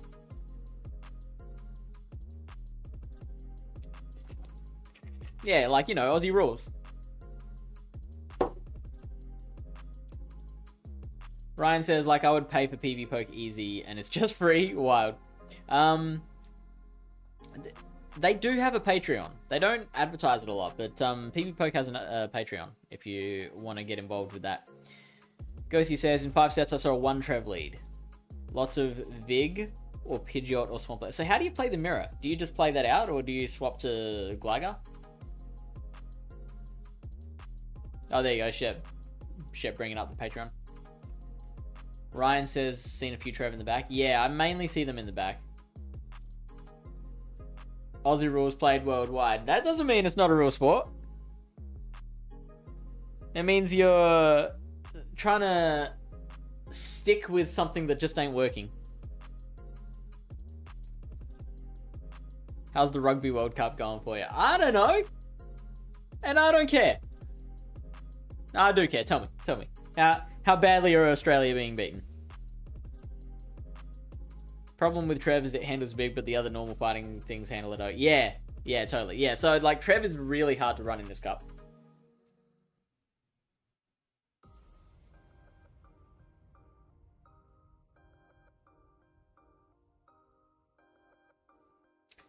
Vig is basically a sack. You want to lose Vig, Mirror, and come in and farm down with Gligar. Makes sense.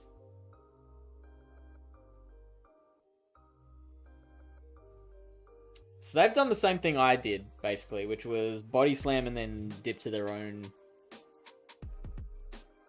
Gligar.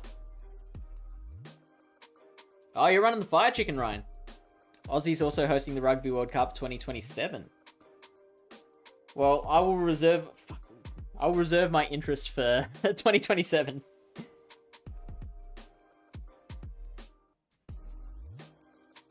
Wow, yeah, so that missing those bubbles might have cost us this one. Well, this particular matchup anyway. Hey, Yusei! Can we get a shout out for Yusei, please? You must have heard me mention you before.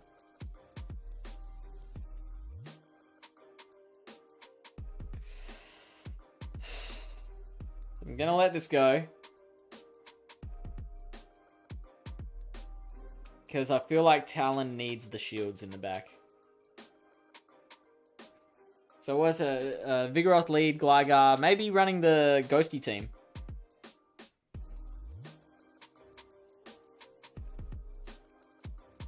So what was Ghosty running again? It was Swampert in the back. Oh, well then we're in trouble. Oh no, we're good.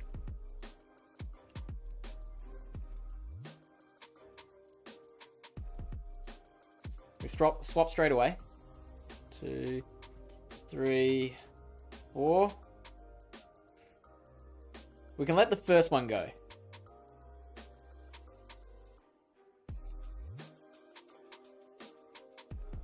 One, 2.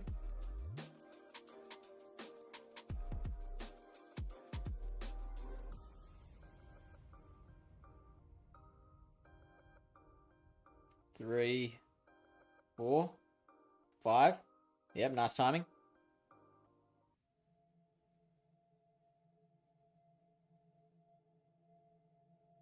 Oh, Psychic Bang's right. 2, 3. Oh, shit. Oh, I thought I messed that up.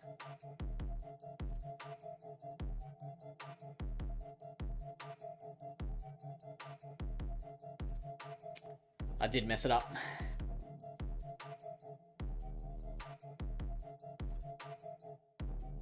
If we get the KO here, I don't think this KOs, but if it were to KO, then we might get a tie.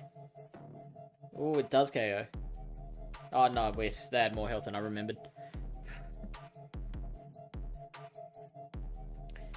Talon is pretty strong in Snipe. Yeah, it beats a lot of really meta stuff. Ghosty with the dab. There you go.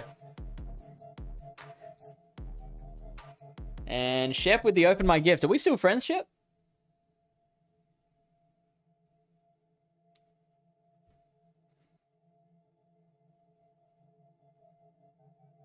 Look at that.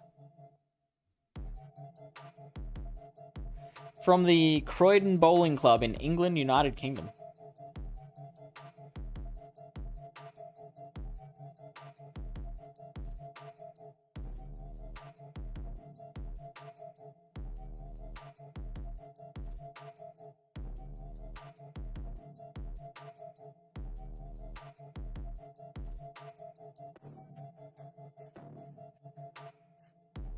I'm expecting gifts to be opened more regularly.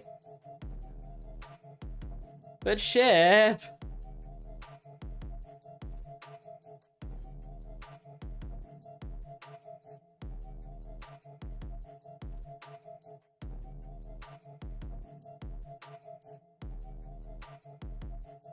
Out of backspace. Yeah, that's it. That's the excuse. Oh, we got a Noibat here. Just pretend it's Ghost Stadium. Pretend we gotta get to Ultra Friends in 90 days. Oh no, Ryan with the open my gift too. I just started a battle.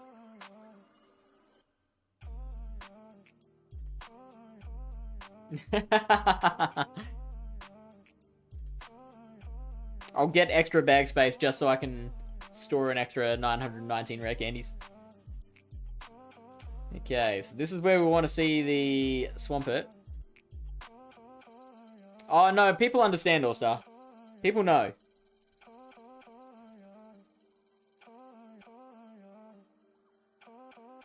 Ooh, interesting. Interesting.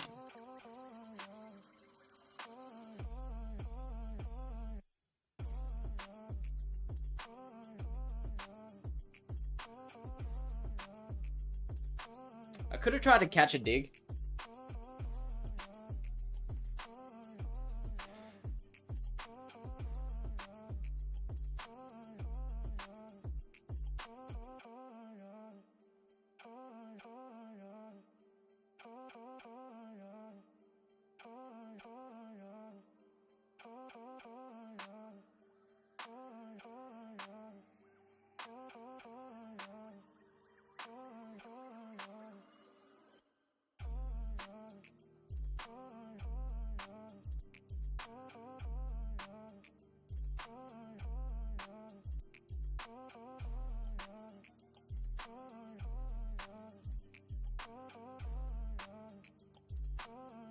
Let's go.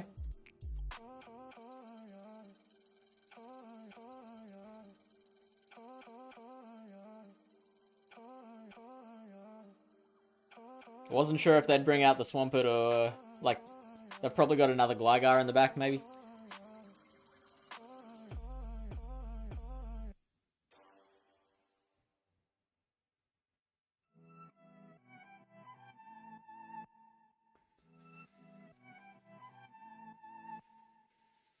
Ooh, did they swap?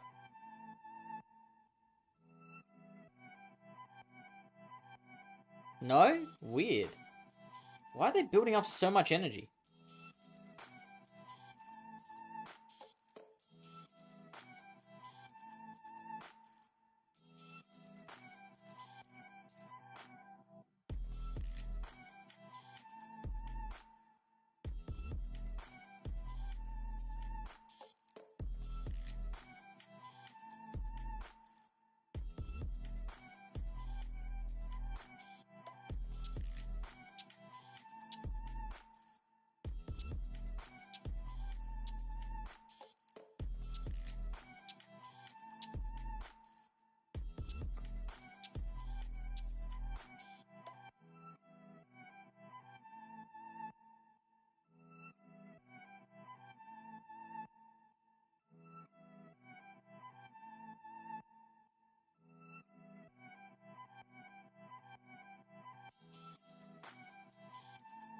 Okay, hopefully they don't get to too muddy waters.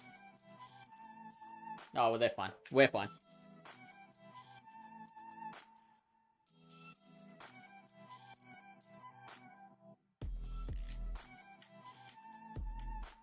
What's that, 3-0? Or 3-1, maybe? All-Star says, I lost this matchup or shield up before. Did you, like, let through a Brave Bird?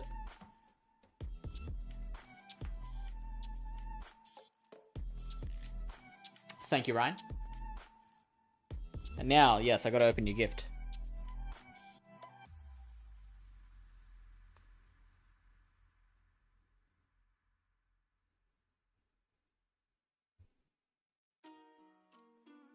Yep.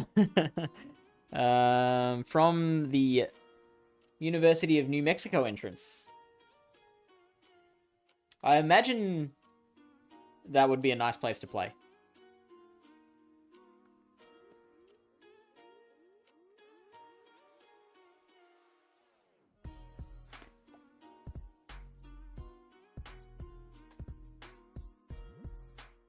No, never mind.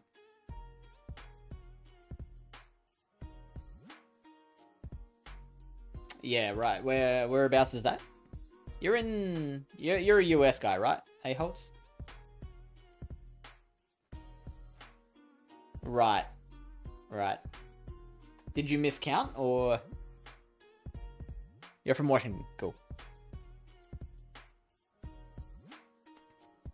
Speaking of, I've heard that's a pretty... Like, the weather there's pretty bad, too. The best spot in New Mexico, eh?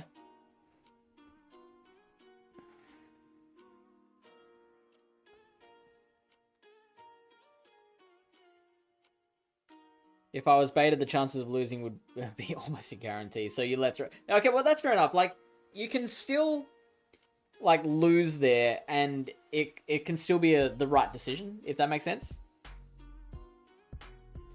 Like, it happens in poker all the time. Like, you can have 2 aces in your hand, and 2 aces in your hand will beat any other hand at least 80% of the time.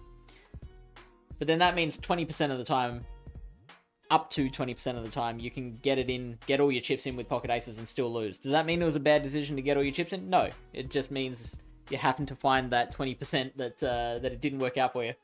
But it was still a good decision. And so, same thing, like, sometimes you can no shield, and it can be the nuke, and you can still be comfortable that you made the right choice. Yep. Shep needs to get better at poker. Yeah, he always finds the 20%. Prosen the USP, thank you for the follow. And clap for the Wolfman. I've seen that name around.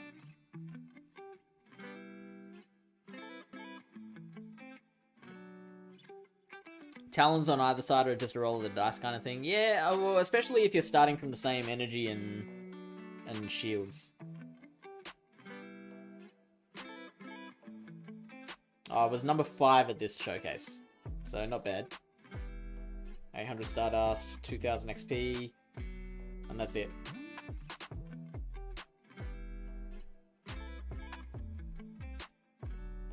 Ahold says, I mean, yeah, but poker is about mitigating risk and gathering info.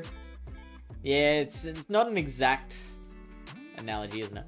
Present USB, hi chat, can anyone help me with Suicune raid? Ooh, you came to the wrong place, buddy. We don't do raids here.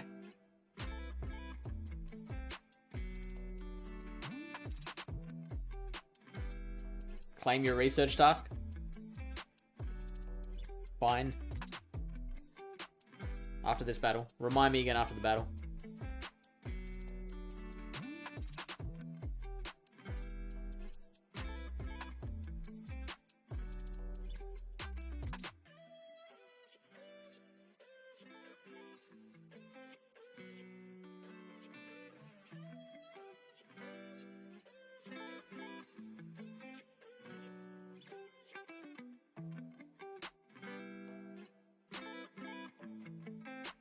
No, couldn't catch the dig that time.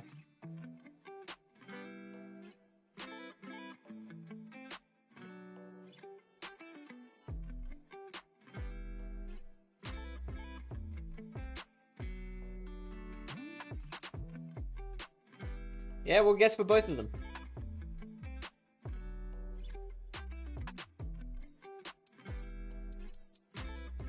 Four.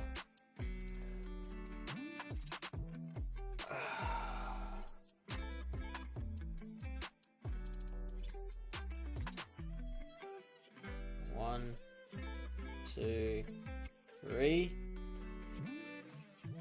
Oh, thank you, All-Star.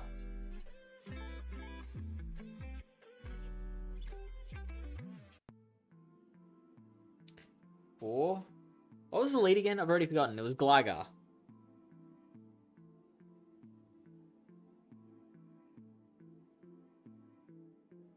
I reckon it's going to be Vig in the back.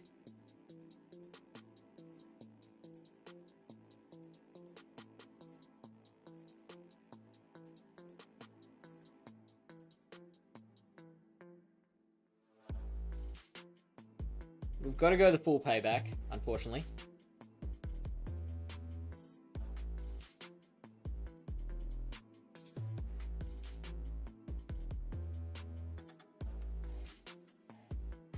Called it.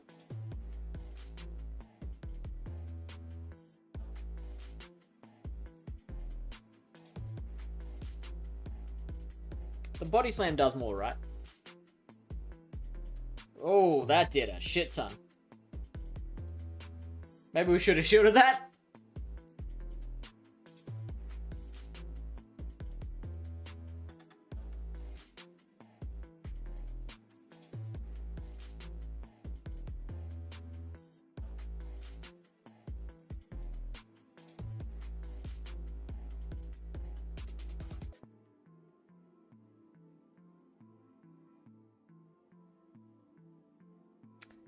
That wasn't over.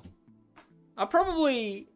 Because, like, a Brave Bird wouldn't have KO'd. How much does a Brave Bird do? It does, like, what, 80% or something like that?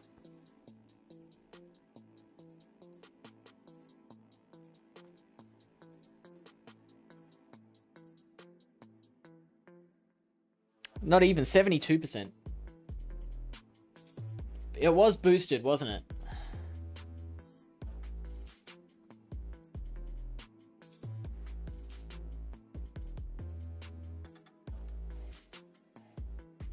So that does 90%.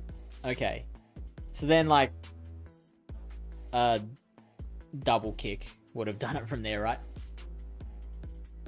I don't think I had energy on dub. I think I threw the payback and then swapped straight out. I think I was dry.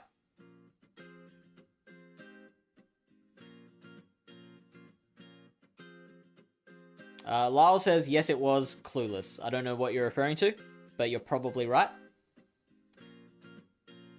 Can't overfarm when you're dead. In fact, I'm gonna commit that to the wall of quotes.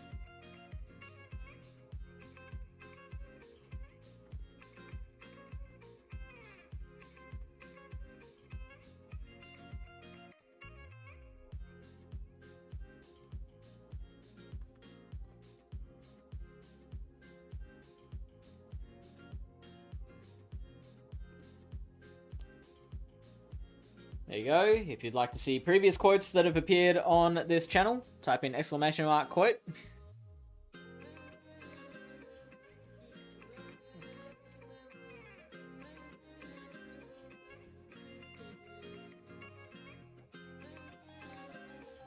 That's a good one. I like that one.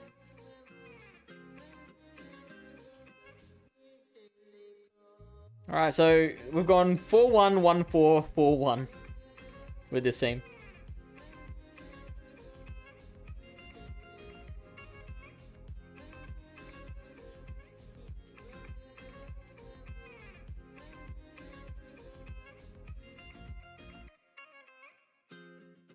Facts.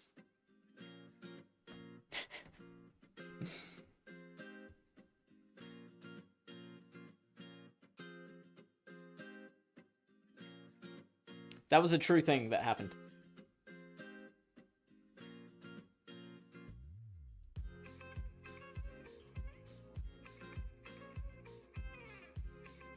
There's also... what is it? It's, Does this work?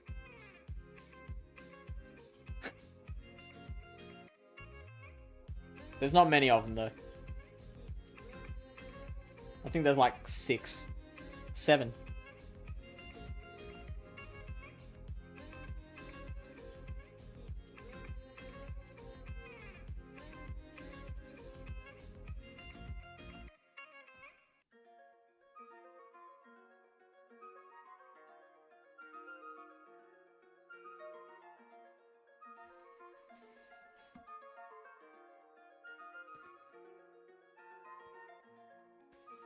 While we've got this many people in chat, I guess I want to take a moment to plug our other streamers that we've got on this channel.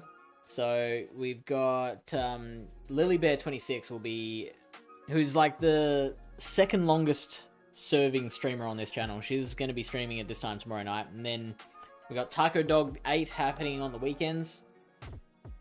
Very fun personality. I like watching Taco Dog streams. He's the only one that streams like at a time that I can watch. And and that's a big sometimes, you know, like I have to wake up in time, but I can get there. We've got Blepnir as well, who has been absolutely smashing on his own channel. He comes and streams once a week. And also former Silph World Champion Vroom Vroom Pow is... oh, we need a schedule... command. Good idea, Lachlan. I'm going to put that on the to-do list.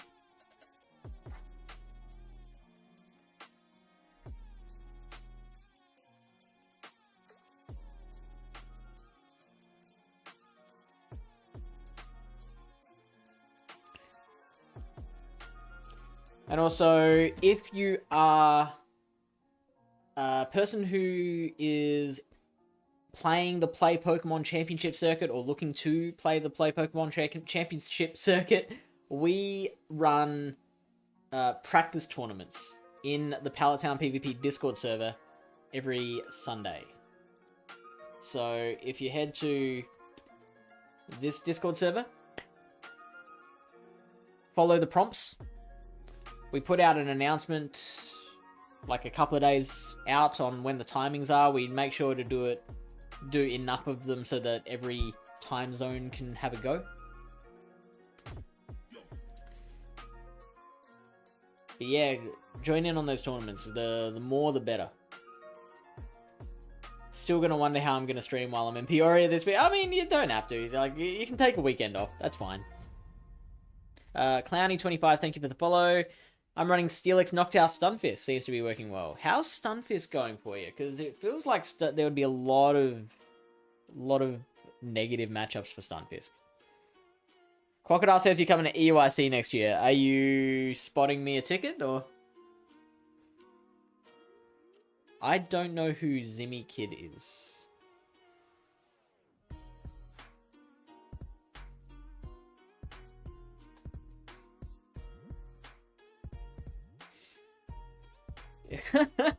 I'm sorry, Lyle.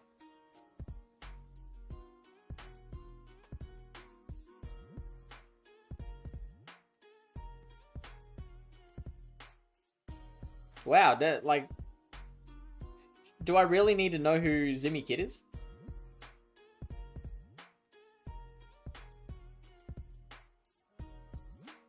I know Daniel Zanieri. I remember one time back in the early days when this was just my channel. I remember Kevin Saladaris turned up in chat once, and everyone was like, "Whoa, Kevin Saladaris, hi, big fan." And I'm like, are you someone? I had no idea who he was. And so he goes, "Take me on in a best of 3 and I'll show you who I am." And he did beat me in 3. But it was very lag affected. So, who can really tell who the real winner was? Even Lachlan said of Zimmy Kid. Well, I don't watch Twitch too much. I'm too busy watching regionals recordings. Kevin07?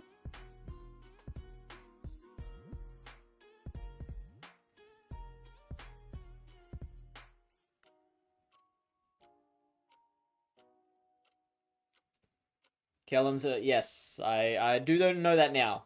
Did not at the time. Ooh.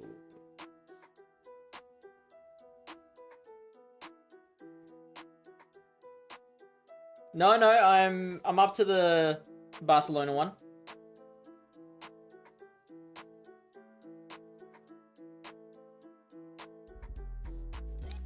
PCG. What's PCG?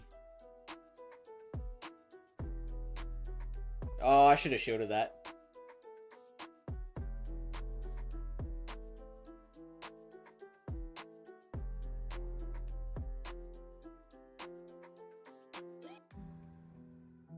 Pokemon community. I feel like it just messes up the chat. Like, it makes it all cluttered and like I see it on other people's streams and like no one ever actually plays.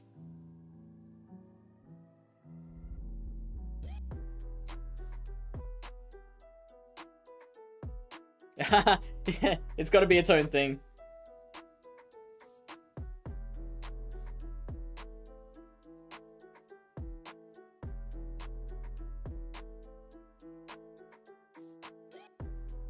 Ooh, I might lose this.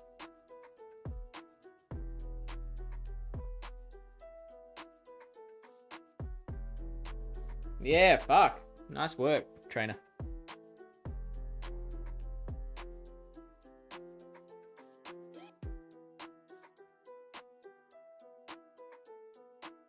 That feels really bad to lose to an Bomber Snow.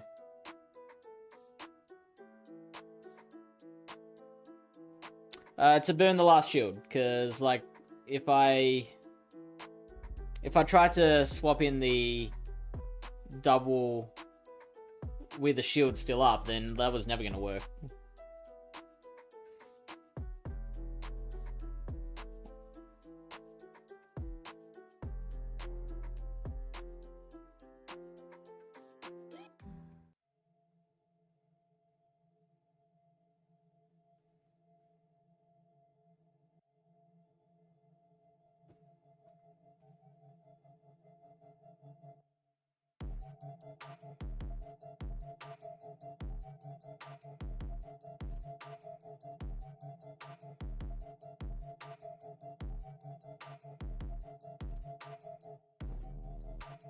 I took advantage of them wanting to get good timing there.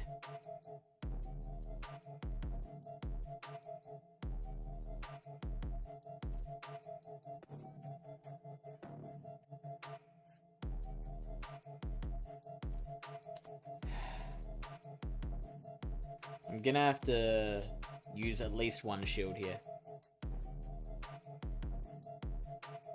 Or maybe not. No, I've got to.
Yeah, I just don't know what they got in the back. Like, yeah.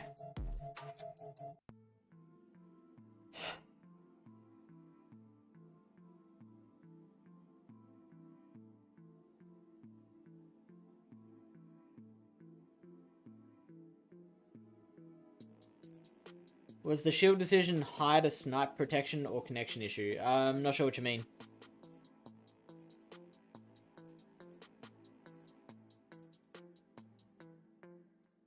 If you have to use it anyway, why not use it on double? The shield, you mean?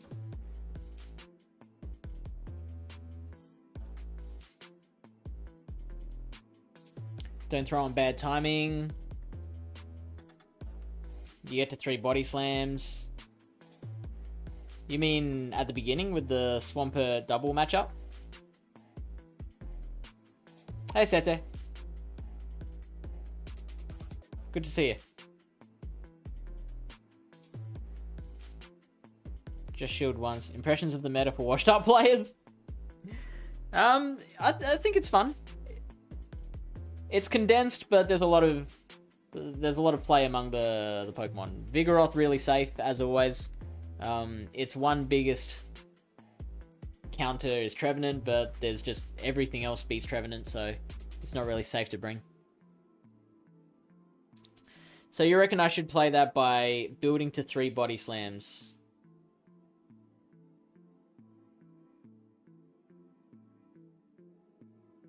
Oh yeah, that's right, the predictions.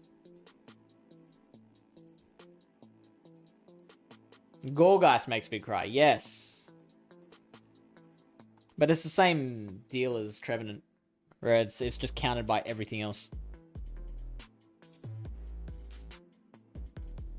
Alright, what is everyone's prediction on what these two... Oh, sorry, that's not a Pokemon. What this Pokemon will be. I don't know how long that's been in my... on my page for. So I don't know what event it is. I didn't say build to 3, I just say use the proper timing and you win 1 Shields versus Swampert, you need to kill it. Well, I know I need to kill it. But... I need to start using shields if they... Like, if I remember rightly... That body slam I threw on bad timing forced them to use a shield. I think I'm right about that.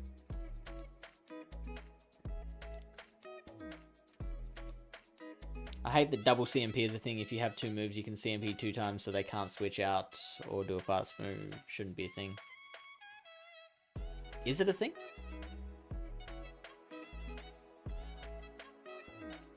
Because I've, like, switched out between back-to-back charge moves before.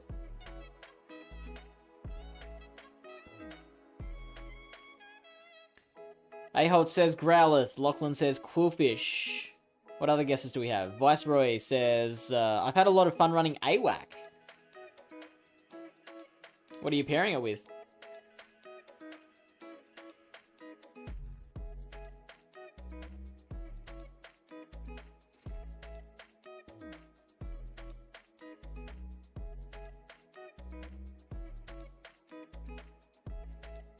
Do we have any more guesses?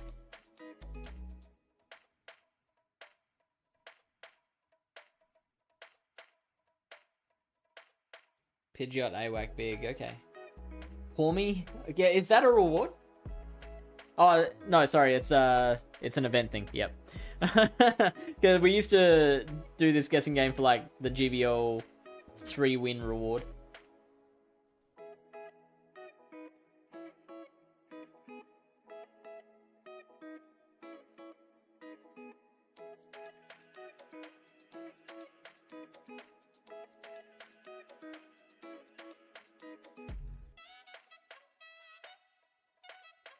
Alright, what do we got?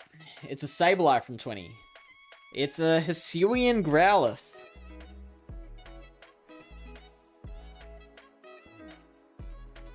I'll say Pawmi's close enough.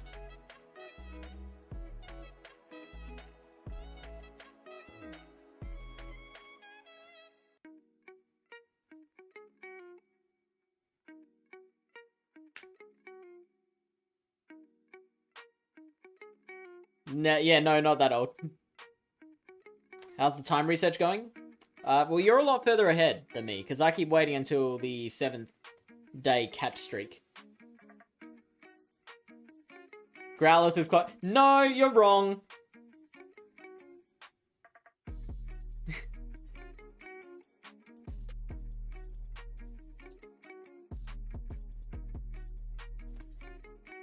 Sets says, hey bro, it's 11:47 where I live. Very close to me. You must be like Melbourne or Sydney. Oh! Oh, that hurts. That is disgusting.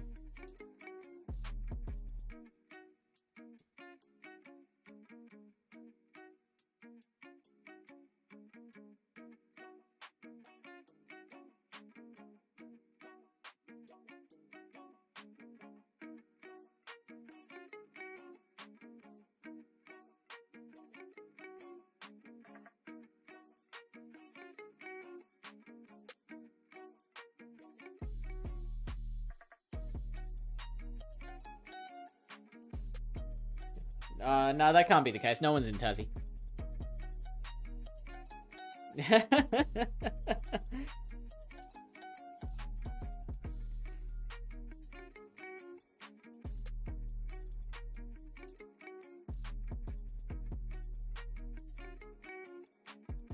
Well, Pidgeot can be a bit hard to run.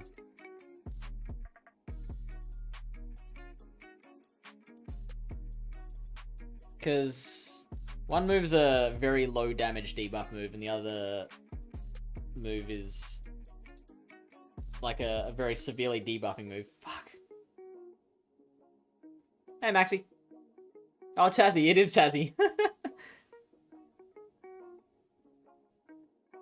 Oh, no, it wasn't you. It was someone else. Farrington with the follow. Welcome in. Are you from Tasmania? And Noctowl has more bulk.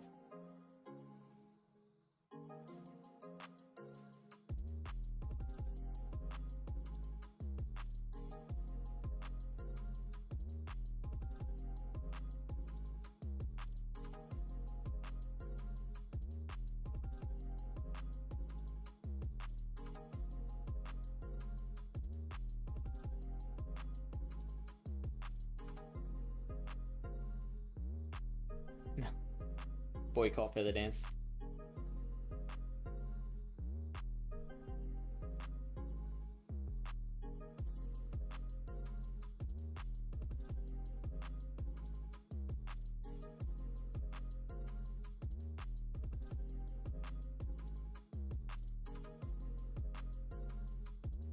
That was lag, right?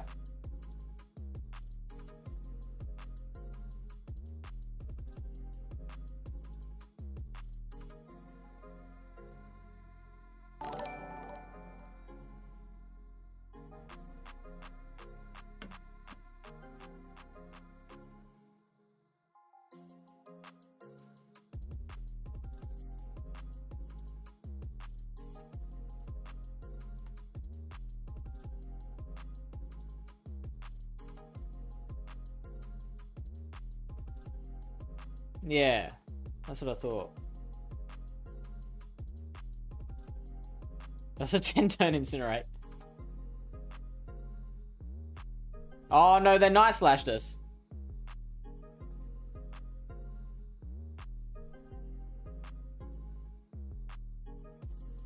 But, well, no, they... I mean, yes, they night slashed us, so they get to the next one quicker, but they still threw 5 wing attacks, and we still didn't get the move off.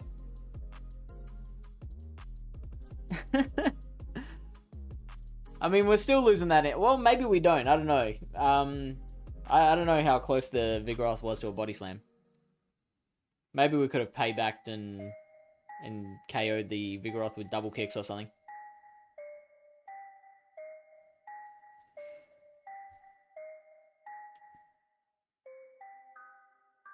Or maybe they let it go. Like, they probably survive a flame charge. So we are wildly up and down with this team at the moment. We've gone 4-1, 1-4, 4-1, and now we're 0-3 at the moment.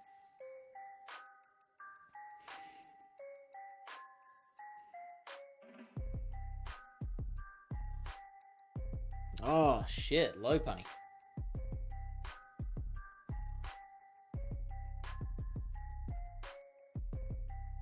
$48, $60. So that's going to be triple axle. Oh, shit. Thank you, Aholtz. So it's a low punny lead. And triple axle's 45, right? So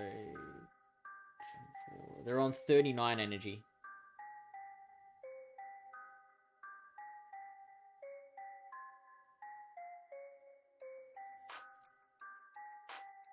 Hey, Setez, come to Twitch. Hello.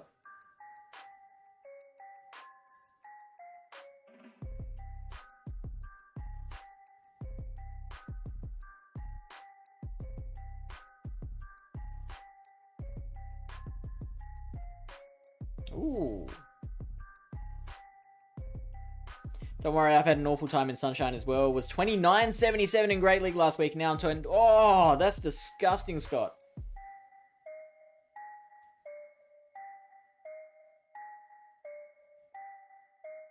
Let's go.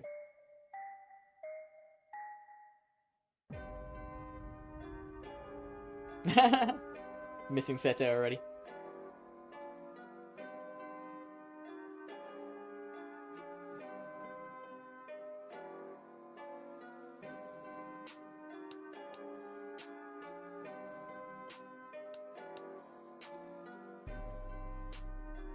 We'll take this.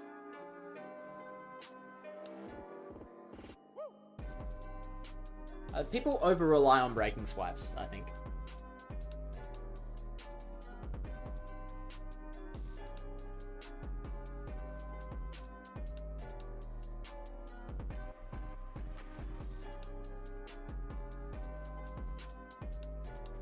It is, but like they could have earthquaked us there.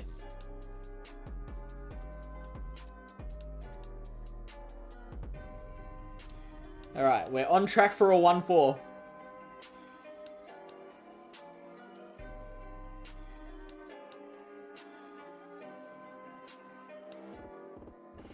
I miss Sete too. Sete's pretty cool. Pokemon Go was a better place when Sete was around.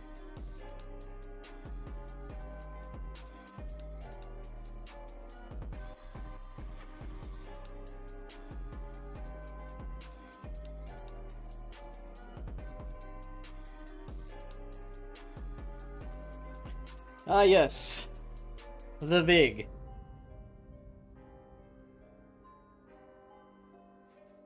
Okay, I don't mind this.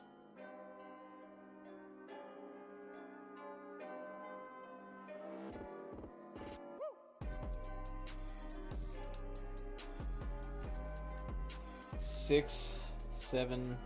I'm sure they feather dance here.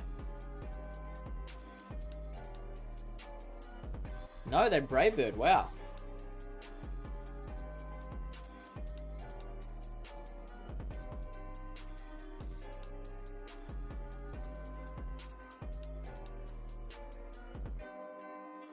Okay. Okay.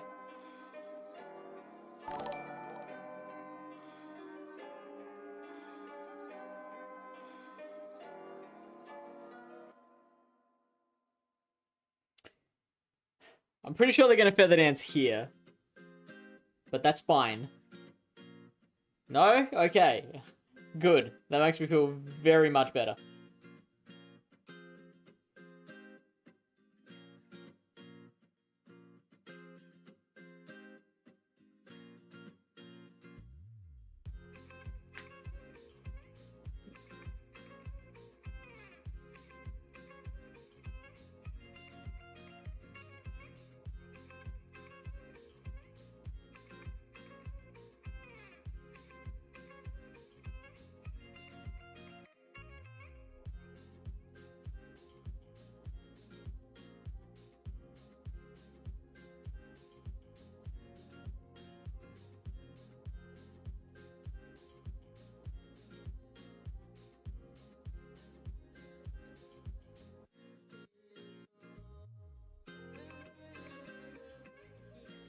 Wait, have we seen their third Pokemon yet?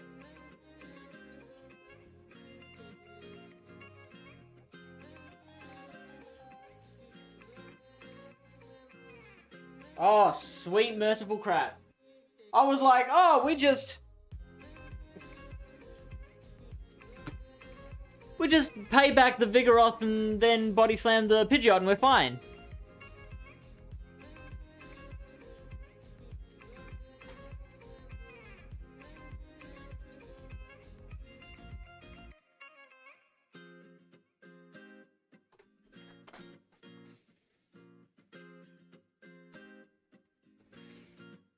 I hope you're getting a good show, guys. Because fuck, man.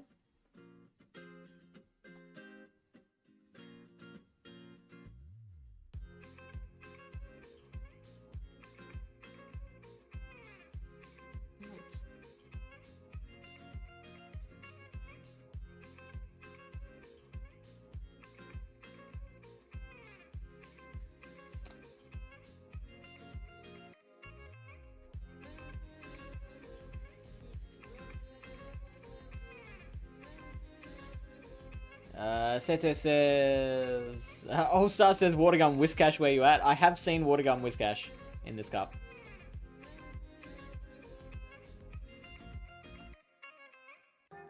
Lachlan just run a Rangaroo. Thank you for the follow trades. Lachlan is instead doing some Wayfarer reviews while listening to Fish. So you're the one denying my stock progress. Scotty says, do you play poker? I was watching a poker streamer yesterday, and he had someone with your exact IGN to the left of him. Yeah, it's so before I started learning Pokemon Go PvP, I was starting to learn poker.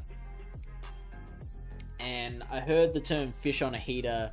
It was on a poker podcast. Someone just mentioned, oh yeah, he's like a fish on a heater. And I was like, that is a really nice ring to it.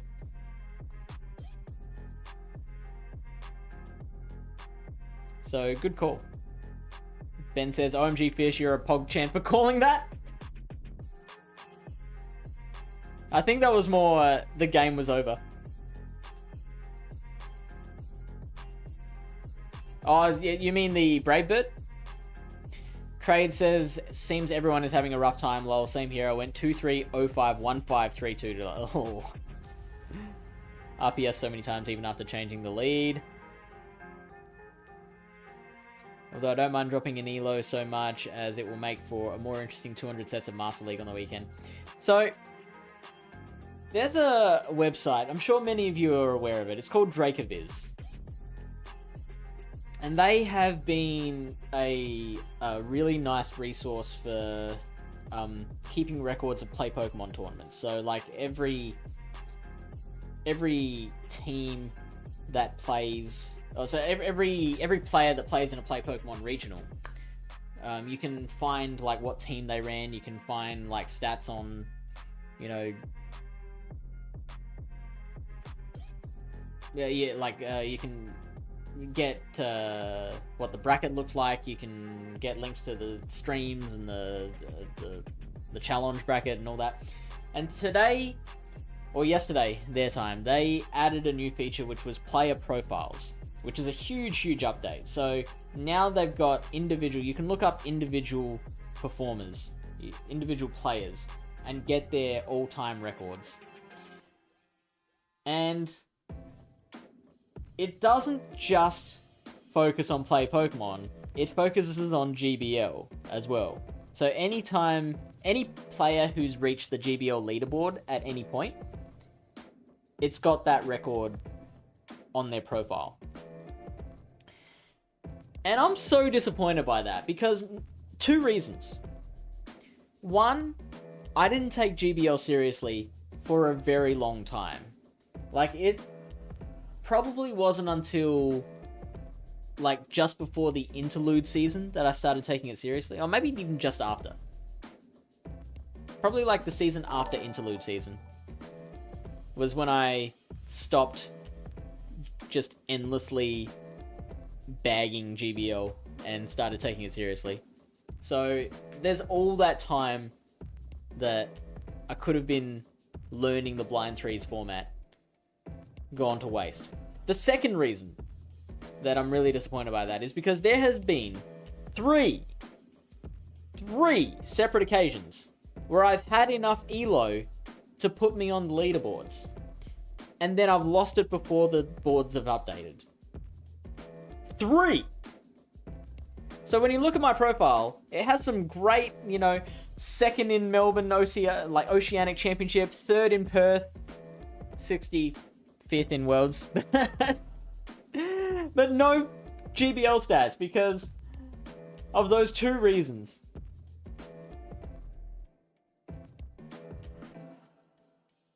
Yeah, we can suffer together from trades.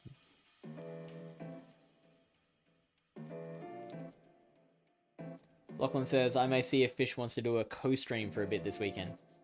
So I'm actually not going to be very available this weekend. I've got, I'm seeing a friend on Saturday night, and I've got a wedding to MC on Sunday night. Lyle spreading lies about Talonflame. Sete says, oh, I just hatched a shiny Vullaby. Let's go. Oh, and Avrip is here. Hey. Welcome in, Avrip. Wow, everyone's here tonight. Avrip, while you're here, can you upload your photos from Japan to that Google Drive? What are the active leagues for GBL Day or GBL Weekend? There would be all 3 open leagues. Ben says, Fish, I'm off to play some Cyberpunk. Thanks for the great stream. Keep it up. Thank you, Ben. Always enjoy having you around. I have a couple of lucky trays lined up this week. Crocodile says, quirky addition to the site. I think it's really cool. Scotty agrees. Svensson DD, thank you for the follow. Scotty says, you can see my bugged EUIC team of only 3 Mons. What happened there? Is it just a problem with the site, or... Taco Dog says, does anyone take GBL seriously? Taco Dog.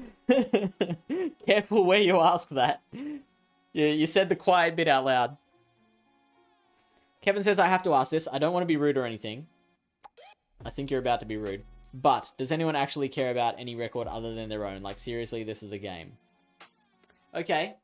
So that didn't sound as rude as what I thought it was gonna be. Good question.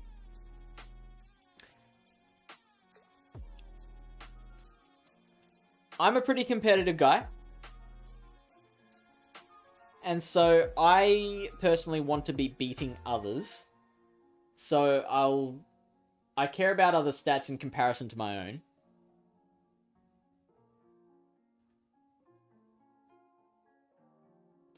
I'm actually also, it might be like, where are you going with this, Fish? But I'm a sensitive guy as well. Like, my feelings get hurt very easily. And so, there are people who aren't convinced that I'm any good after Melbourne, because my team was so out of left field, and because I got torn apart in the by Jukovic. So I feel like I've got something to prove.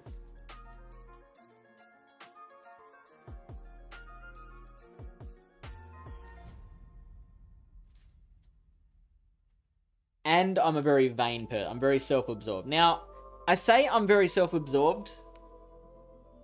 I feel like a lot of people could also claim to this, being self-absorbed. I feel like potentially we're all pretty self-absorbed. But not being in anyone else's head. I'll just stick to myself right now. Being self-absorbed, I want to be in a position where people are talking about me.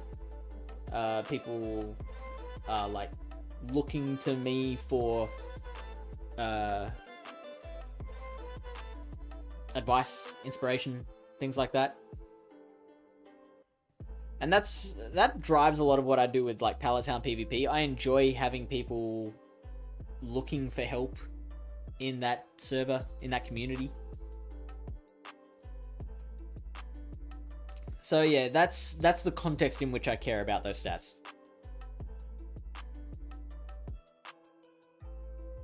Sete says being in the leaderboards is really not that impressive, exciting.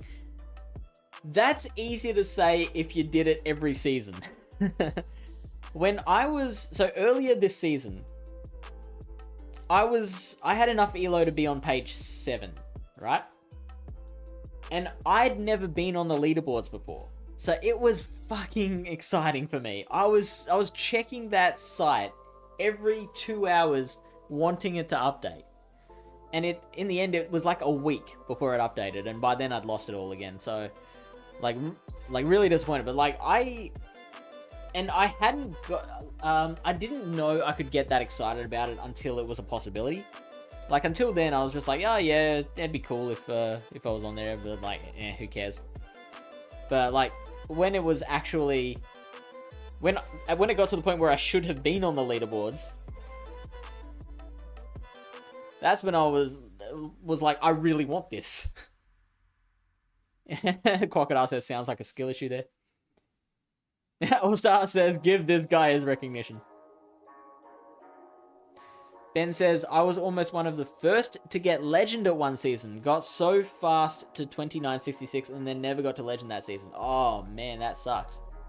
I can feel that. I can feel that pain.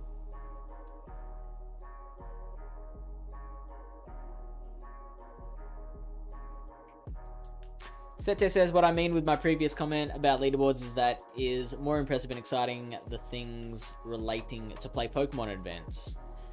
I feel like regular leaderboarders are held in just as high a reverence as regular play Pokemon performers. Taco Dog says, I will politely, aggressively ask Draco to add factions data because everyone knows Battle Frontier is the real test of PvP. You sound like what I used to sound like when GBL first came out. Pick 6, that's the real PvP.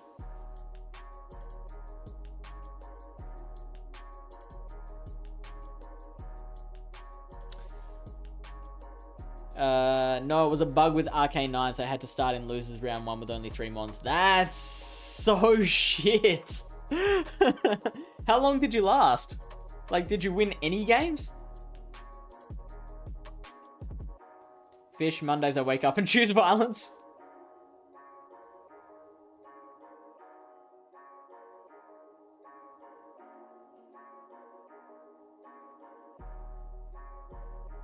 Lyle says, you just have low self-esteem. No one cares except you. Thank you for that, Lyle. But that doesn't make it invalid. I care, and that's what matters.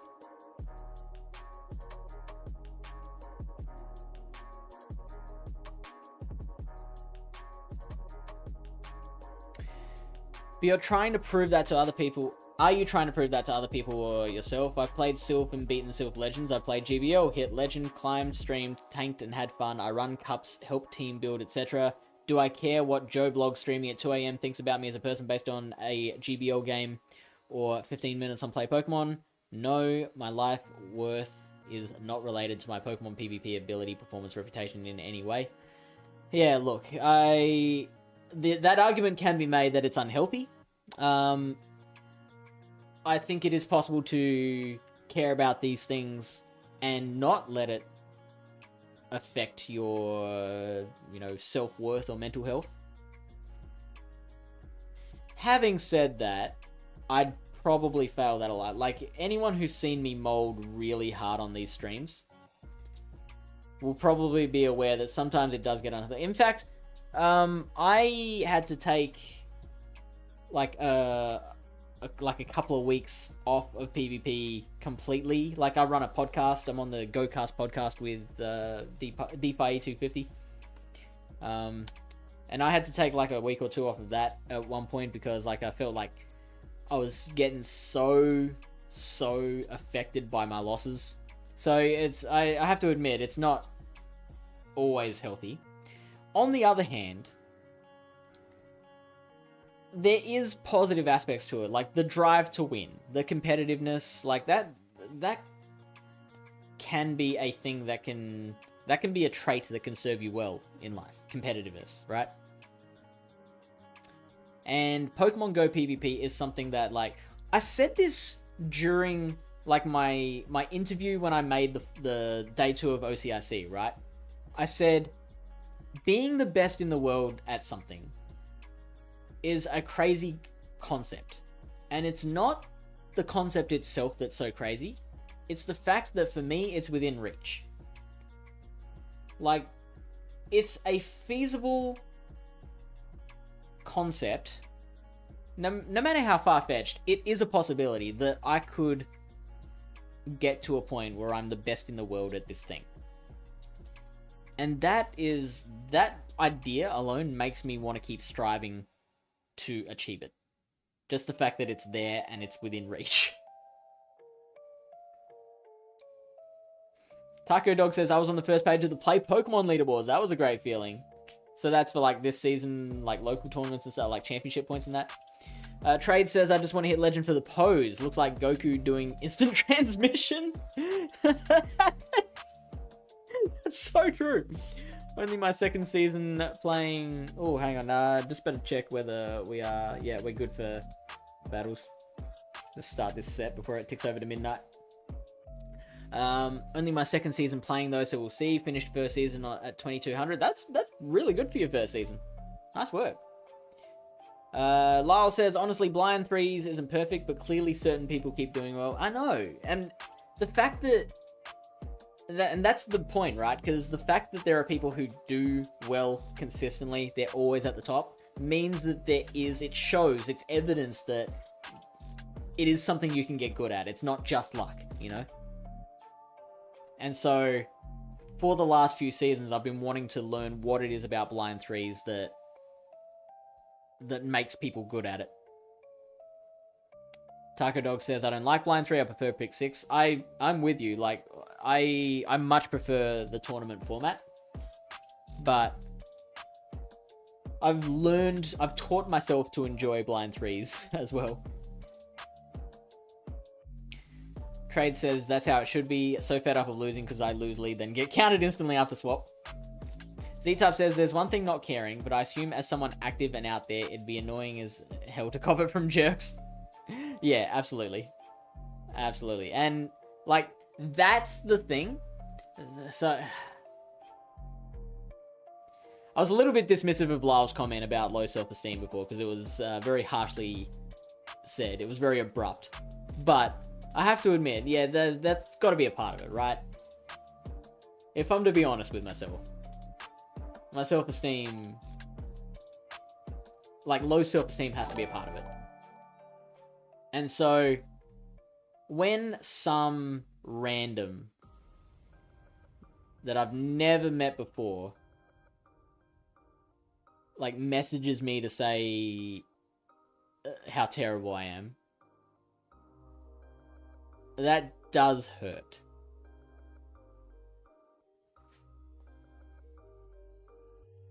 I very much wish it didn't. I really wish I could just brush it off and just not care at all.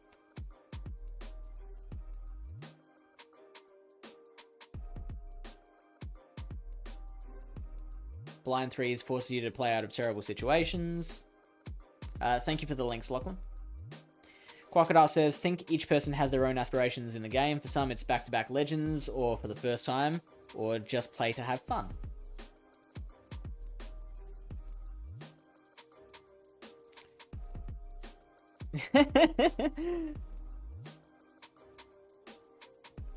Lachlan, what could the redacted be? I still feel like this is flawed, because not every person in the world has entered play Pokemon tournaments to qualify, etc, etc, so technically you can only say you are the best of the people that entered. Can't actually honestly say, I am the best Pogo battler in the world. I don't take part, so I'm not being rude or angry or molding. I just don't think people have the right perspective. Yeah, no, it's a valid point. I disagree with it, but I think it's a valid point, because, like, if we were to...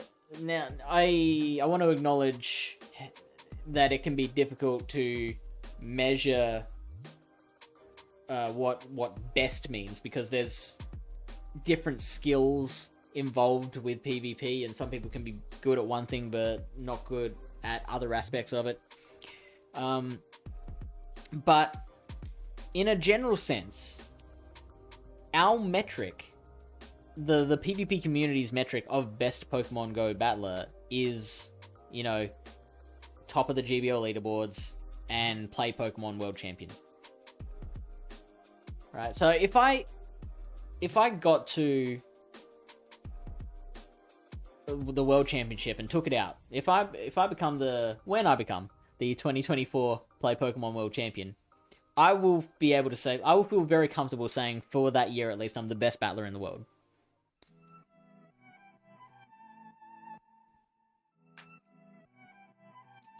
Because, like, you can't take into account the fact that there might be someone out there who's a better battler but hasn't bothered to participate. Well, they didn't, right?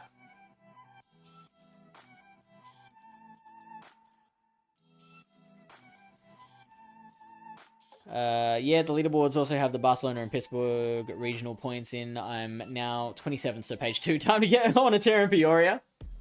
Yo, Henry, thank you for the follow. Lyle says, I didn't mean it negatively, I just meant don't stress about what others think. Yeah, I know you didn't mean it negatively. I just, it came across a little abrupt, but, like, I've been told many times that I come across as abrupt, so I can't blame you for it. And I know what you meant. Tell them to shut the fuck up, and Kevin agrees. And don't focus so much on the negatives of your own performance. Well, I mean, I once complimented Lyle actually on because we were having a conversation. Lyle, we invited Lyle onto the GoCast podcast one time, and I made the comment that like he keeps on bringing up what he did wrong in the battles that he lost. He like skipped over, he glossed over all the battles that he won, and was really only talking about, yeah, should have done this better, should have done this better. And I thought that was really good. I thought it gave me a bit of an insight into what makes him as good as he is. Jelliot says, I might someday reach expert. I guess that's an aspirate. Yeah, absolutely. And I'm totally with you. I'll be cheering you on. Lachlan, it's okay. I have started my 5th set, so I'm not going to miss out. Jelliot says, I'll be lucky if I get veteran this season at this rate. Got close in Psychic Cup, but now 2150, so not having a great time. Look, it's easy to drop, and this is why I am so often on my high horse about, like, a person's current elo does not tell you much about how good they are, because especially as the seasons go on and on, you can swing hundreds of points in a week, right? Up and down. Like, the amount of people just this season that I've faced in, like, the 22 to 2300s that have the veteran badge, I'm one of them, is incredible. I've probably faced more veterans than aces, right? And last season, when I made it to Legend, I was seeing, like, in the expert elos, I was seeing, like, more fallen legends than experts. Even saw a couple of legends in, like, the veteran elos as well. So, like, the fact that you're at 2150 now, do not sweat. You can easily make up the points you need in the next 2 months, right? Taco says, be proud of what you've accomplished, how far you go. I should be, yeah. And I am proud of myself for what I've done so far.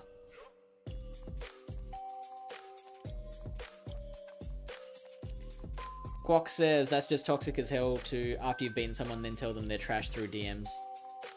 No, it wasn't even someone I've just beaten. It was, like, complete strangers. I've never had any interaction with them.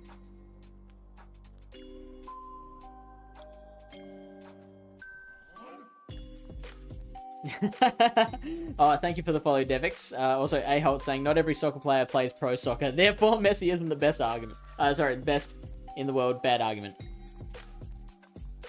Kevin says, but that might not be true. You are the best battler that took part in that event that day. It also doesn't take into account people being jet-lagged, feeling off weather, people having mental health issues at the tournaments. You won, yes, congratulations, but officially declaring best in the world is just a massive jump in my opinion. Yeah, I disagree still. I think, well, okay, no, I don't completely disagree.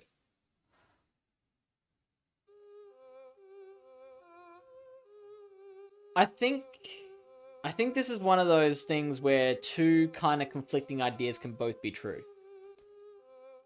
Which I fully believe is possible, right? I think that if I were to win world champs and call myself the best battler in the world at that moment, then that would not be untrue. But also you can look at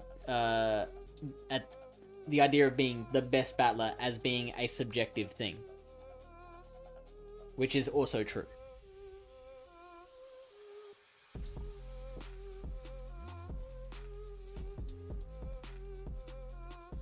And I acknowledge, yeah, like everyone, there's so many issues that could have affected other battlers, yeah, sure, but you know, they didn't deal with it. They, like, we've all got issues that we have to deal with, right? I was feeling a little bit sleepy during OCIC as well. It's like, you know, two teams on grand final. My AFL team played in a final recently, and in the AFL, you're allowed to have a sub. For any Aussies in the chat, I go for Port Adelaide. This is against this is against Brisbane. You're allowed to have a substitute, right? So like the substitute's intended for injuries, but a lot of teams, if they haven't received any injuries, dealt with any injuries, then they'll activate their substitute as a tactical measure. Like, we want to take this person off and get some fresh legs in there.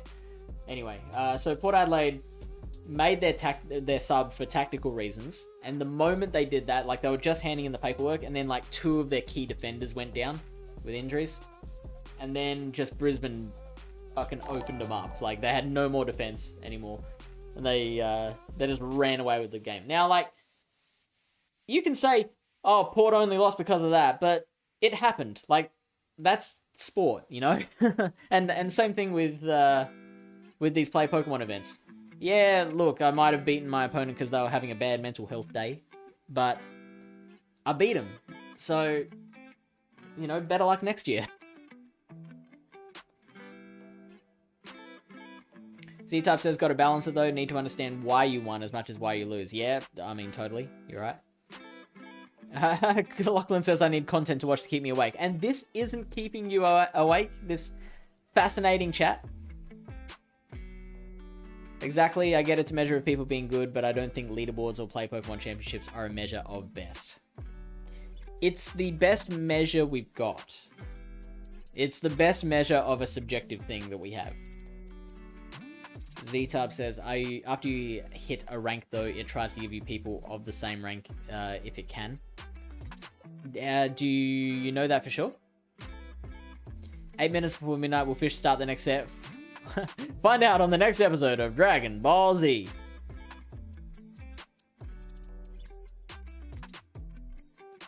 This is a shit analogy as it's a pro sport versus an amateur sport, 100% different. I don't think it's 100% different at all, Kevin.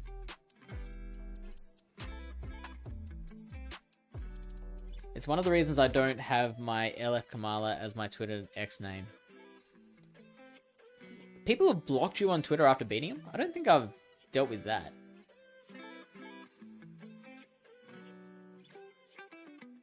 Don't want people losing to my Chansey Wob and sliding into my DMs. Half the streamers call themselves the best battler in the world without winning worlds, so might as well do it if you win worlds. Sniper Mike says, this almost like tennis rankings. Care to elaborate? A-Holt says, with your argument, Kevin, you would have to individually battle every poker player in the world in order to have that title. It's unrealistic. And to Kevin's point, even then, if you were to line up every person who's ever played a Pokemon Go battle and beat every single one of them, like, some of them might have been having an off day. So, to that end, can you call yourself the best? Like, if it was, I think, okay, so that's an interesting thought experiment, because I think the reason why I'm comfortable saying that the world champion can say I'm the best battler in the world is because it's organized play. So, this competition is held, everyone who's in it is entering with the understanding of the structure of it and the context of all the battles, and so they are, like, with all that understanding, then we can say, you know, this is the premier competition in the world, and this person is at the pinnacle of that competition, therefore they are the best. If there was one person going around to every person who's ever played a Pokemon Go battle and fighting them, and they beat them all, I don't know if we could say the same thing about that, because it's not like an organized thing. It's not, we haven't all agreed to be measured by the same yardstick. Trainer Raki, thank you for the follow. And James, thank you for the follow on TikTok as well.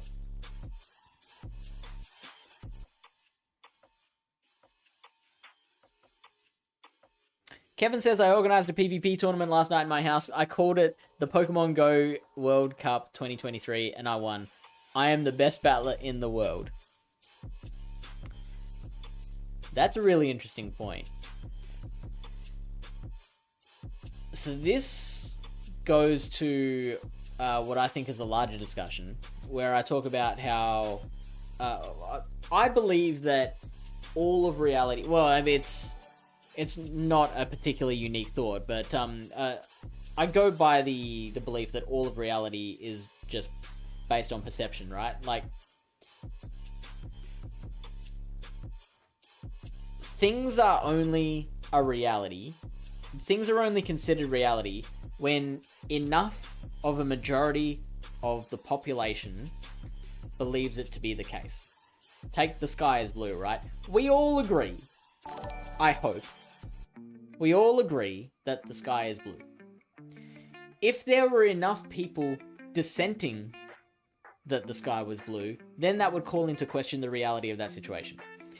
And I think that I explained that as a basis to rebut your point about having a tournament at your own house, is because if we took the entire Pokemon Go PvP world and said, hey, Kevin held a tournament at his house last night, is that like equivalent to the World Championship? They'd be like, huh? Who's Kevin? One person does not a world champion make.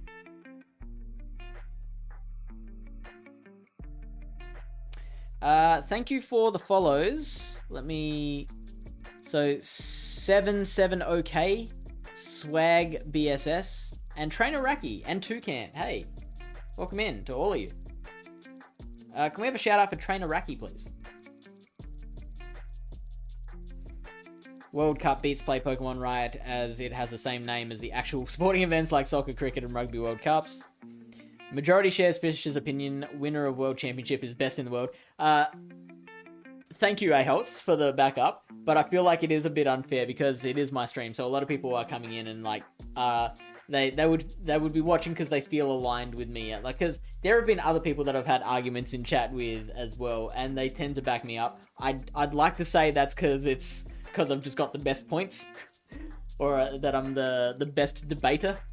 But I feel like it's just an unfair fight because you're in my house, basically.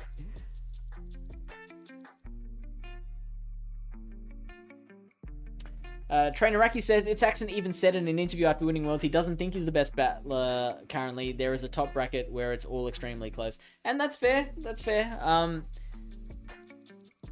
And that goes back to what I said about, like, there can be two conflicting ideas that are both true. Like, he is the best battler in the world by the metric that we've set, but it's also like over a long term, like we would probably say Wadaj is the best in the world. But the difference there is that if we were to just take Wadaj, like some people might not think Wadaj is the best, but because we'll take him as an example, because I feel like if we were to poll everyone, he would get the most votes, right? So let's take him as an example. Wadaj is a subjective opinion and Axon is an objective opinion. We can take he is the world champion. That's an indisputable fact. Of course, then back to my point, like if enough people disputed that he really won the world championship, then then that would call that into question. But let's dismiss that for now. I think we can all agree that it's an objective fact that he won the world championship, so by that metric, he's the best in the world. But then a lot of people would say Wadaj is the best in the world. It's still taking objective measurements into account, but it's not taking like the main metric into account. Sniper Mike says it's like winning a Grand Slam. Yes and no, because there's 4 Grand Slams. Z-Type says Itzaxon was being modest, though. Like, you look arrogant if you're like, yeah, I'm the best. Me. Anyway, so Fish, I request a dab. Alright, here you go. Mid-argument dab.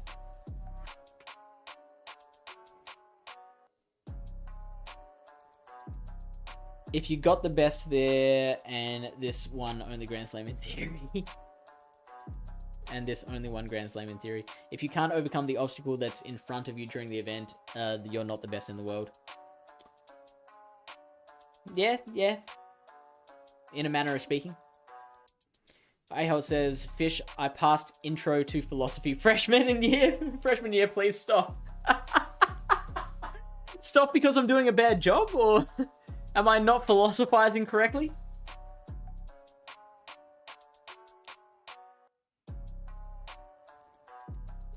Blue is just how you perceive it to be. 20 says the earth is round. No, it's not. Shut up. No, that's... But before you jump to conclusions, I am not a flat earther. What even is blue?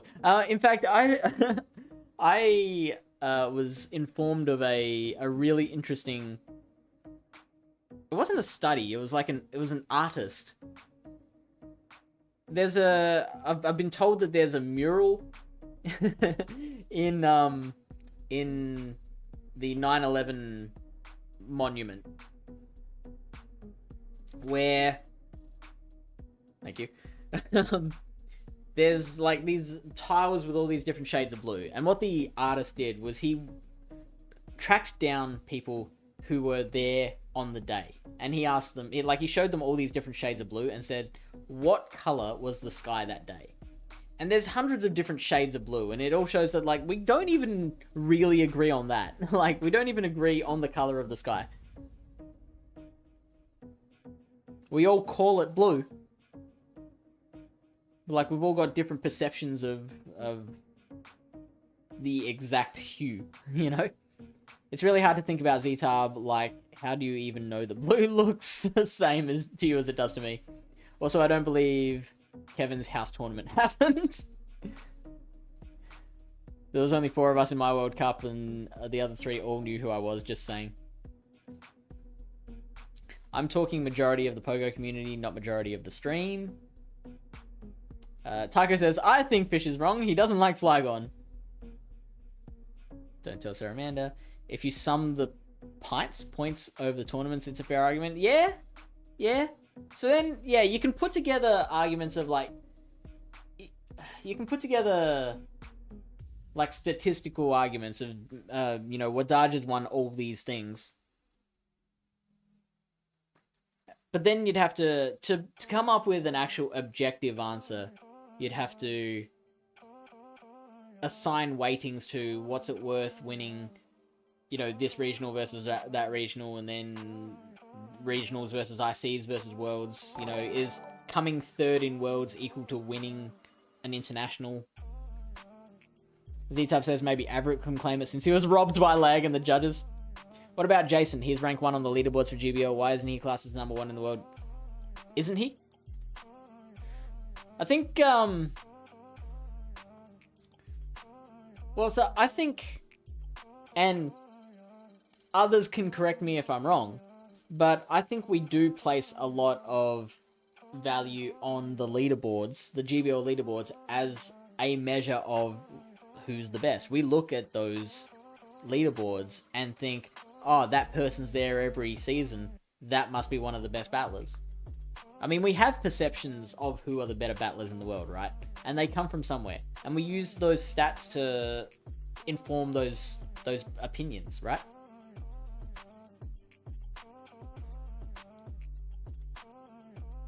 Lachlan with open my gift. Hang on, we're talking. Adults are talking, Lachlan.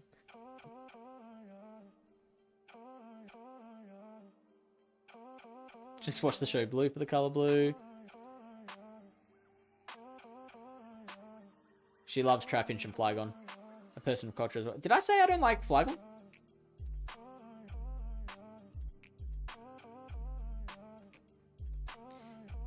$13,715 out of 26,560 isn't great, Fish. I don't know what should... Oh, right. The, my battles here. I mean, it's pretty standard. Lawrence Gibbs, thank you for the follow. Did I say Gibbs? I meant Gibbs, clearly. Thank you for the follow. Oh yeah, it's not Lachlan. This one is from Charlton Residences. Alright, we've got 27% left, and it's our last set for the night, and we've lost like half of our viewers during that conversation. Oh, did I do that? That does sound like something I'd do. It was all in jest. The other thing is what happens if you do 400 battles, get a pose, and Libre and stop battling, and that's the season done. Well, then we can't call you the best.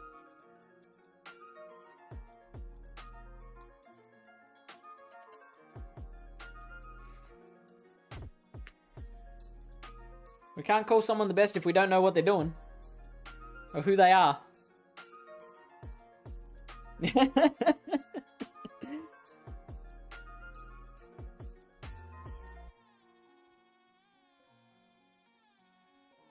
Oh, what? Oh, I have to win this matchup. Actually, no, Gligar should be alright.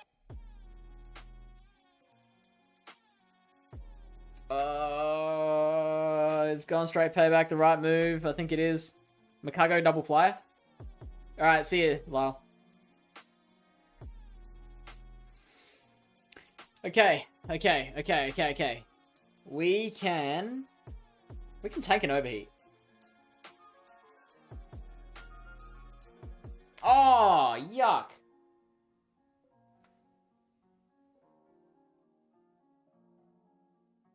Seven. Okay, we have to win switch here. Because we cannot get that Makago locked in against our Talonflame. 8, 9, 10. Let's shield that.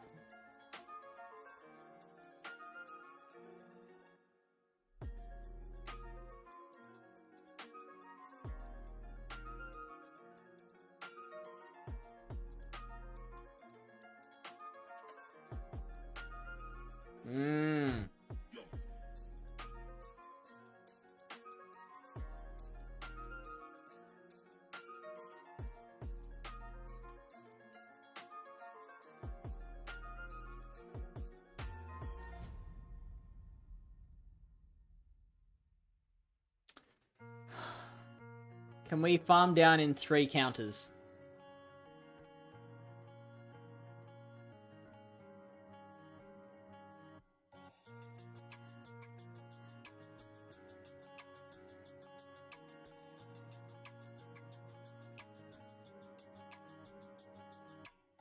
Wow, I'm amazed that KO'd.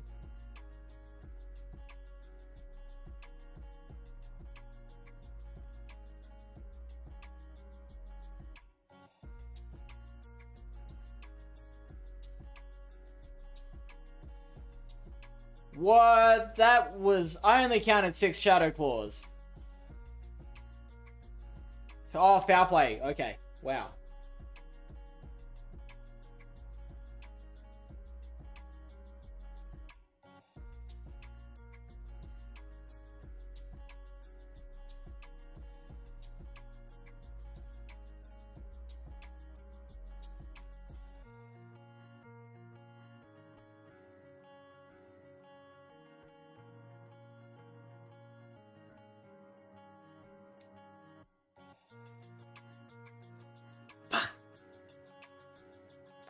Why not 3? Because I had a shield.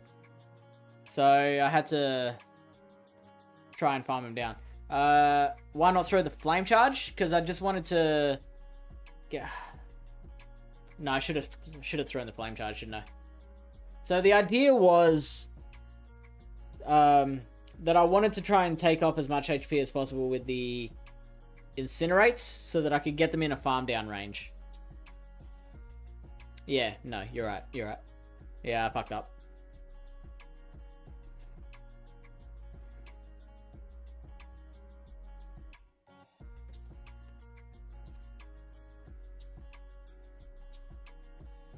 That's alright, we learn. That's what we're here for, that's what... Oh no. Oh no.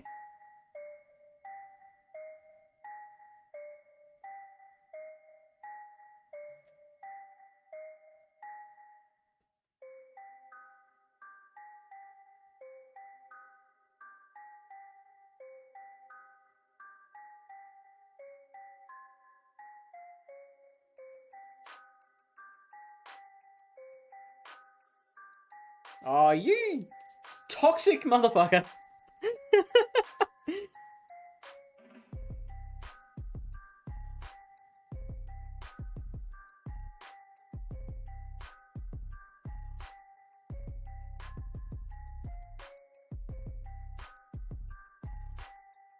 I should have body slammed here. Oh, wow. Okay.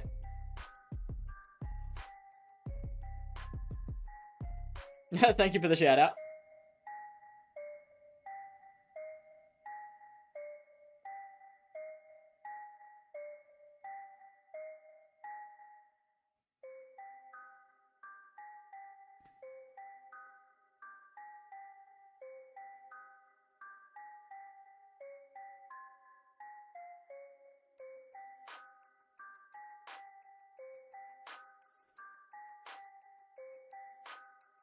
So they're on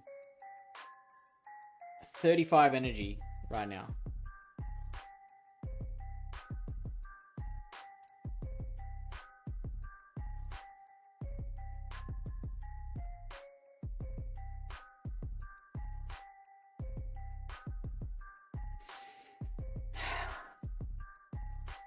Ah!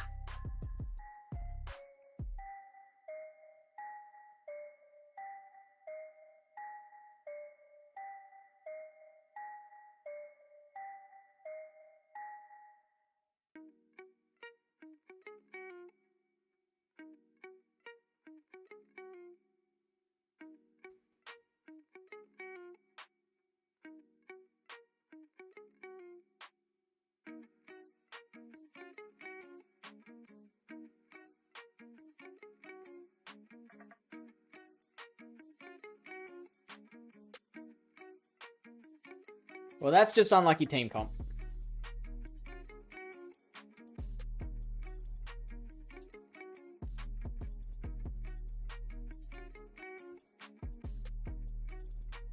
Who wins CMP? I don't know. I'll have to look that up.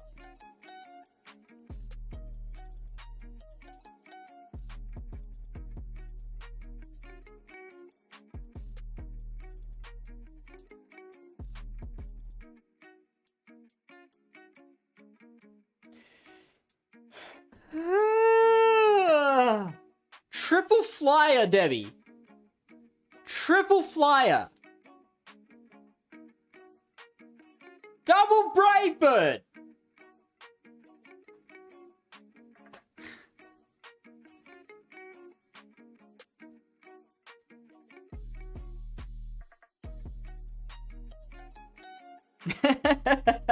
Yeah, that Macago team would have torn through that.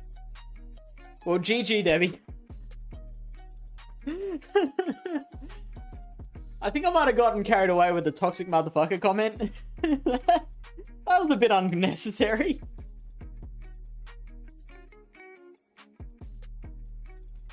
Double fly is fine. Triple fly is madness. Triple flyer is 50% too many flyers.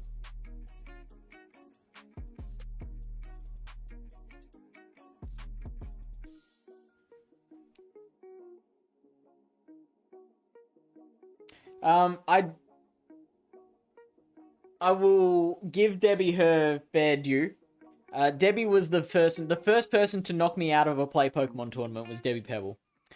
She, and it was amazing because like, it was like the losers semi-final. So I'd already lost one round and I came up against Debbie and it was Avrip and Rob were sitting at the next table. They were in the winners final. And they were talking about, like, how cool will it be? Like, they were talking about, like, whether I'd be matching up with Rob or Avrip in the losers final. And Debbie and I were both there, like, I've got to beat Debbie first. That's not like, take that as granted, you know? And sure enough, she did beat me in 3, I think it was. It was, I forget whether it was 2-1 or 2-1 or 2-0. But she did get me. Proud of her, but bitterly disappointed myself. And she came third that tournament.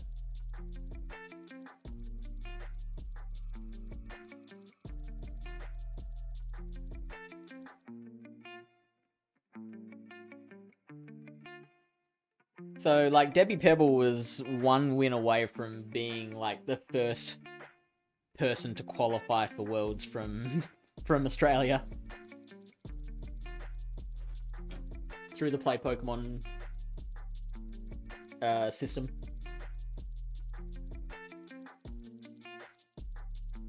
They are, yes.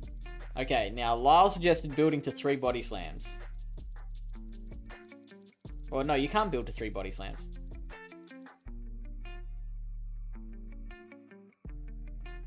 We shield once, apparently.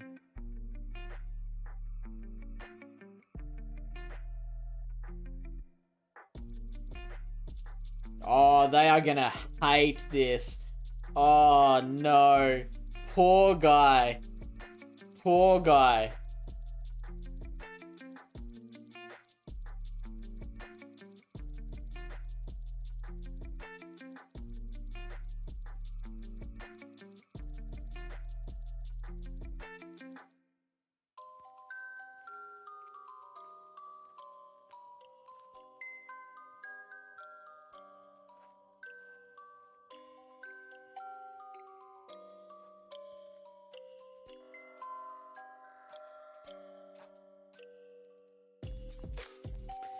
However, we're still in a pretty difficult spot.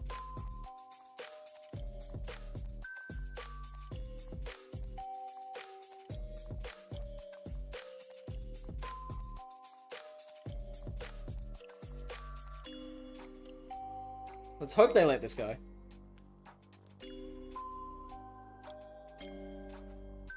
Of course they don't.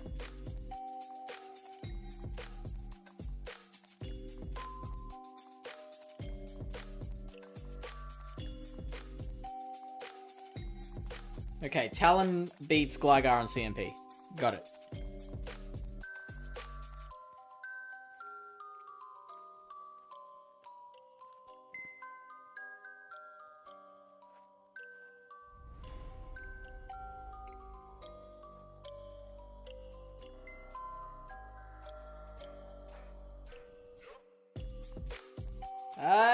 We should just survive this.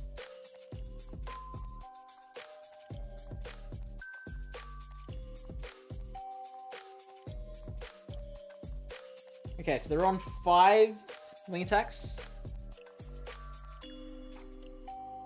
Oh, and they use their shield as well. That's game. That is game.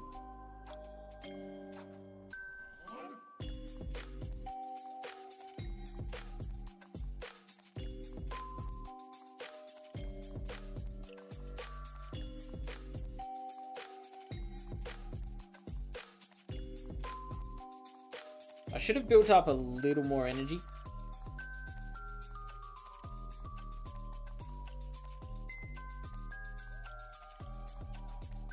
Just in case. Opponent really bottled that.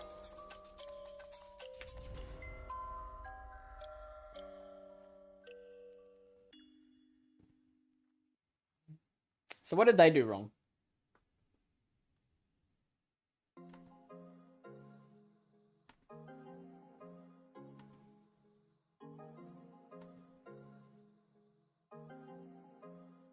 It was mainly the payback on the Skeledirge, right?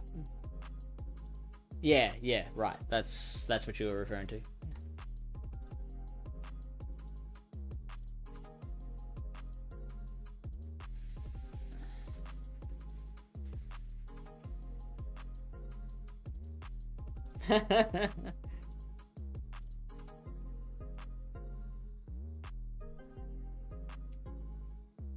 I think I'm due to change those gifts, by the way.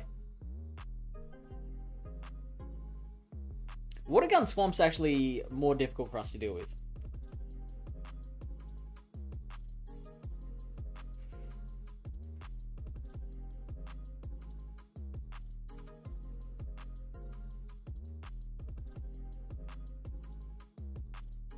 Ooh.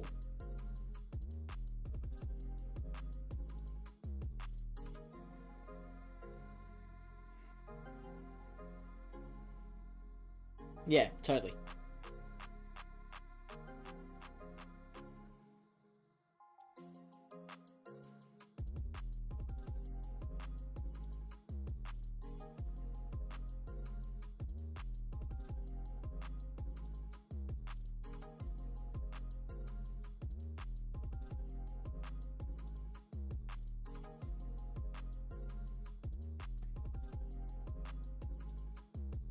Oh, mistimed it.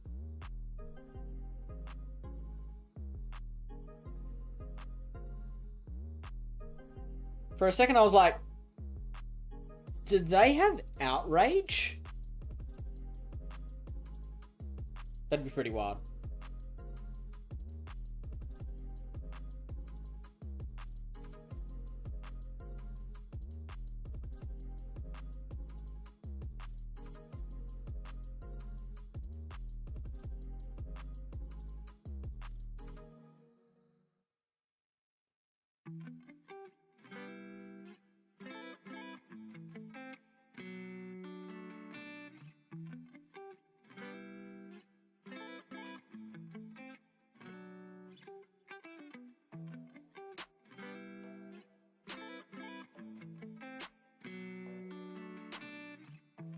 We probably could have gotten a payback, but I didn't want to risk it.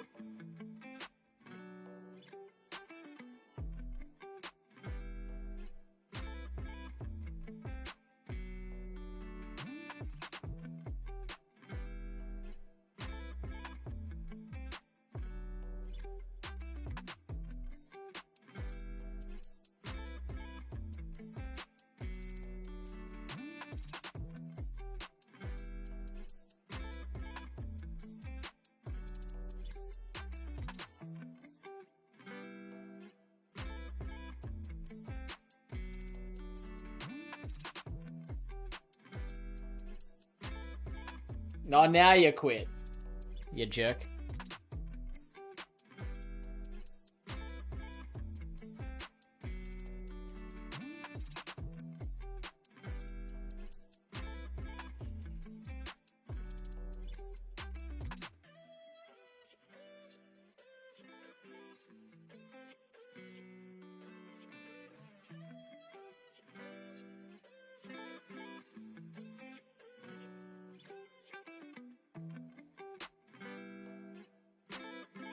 We've got a couple of battles left, which is great because that battery is dropping fast. Ooh. Oh, they... Interesting.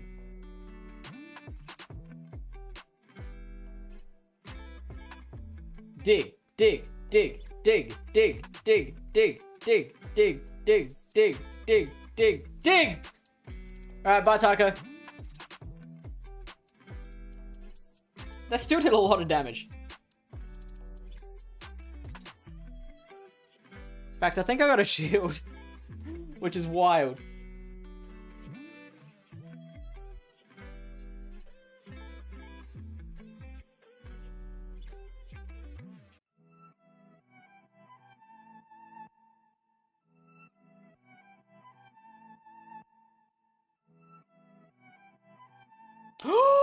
Oh, that's disgusting.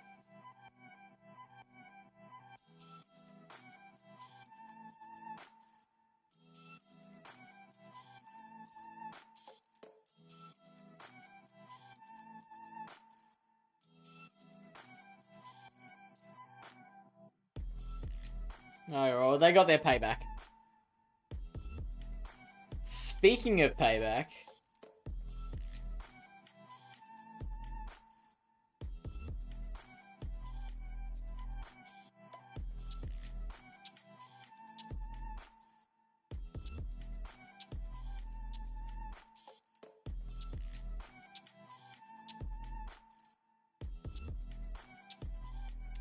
So the plan is to just not shield anything on this double ever now.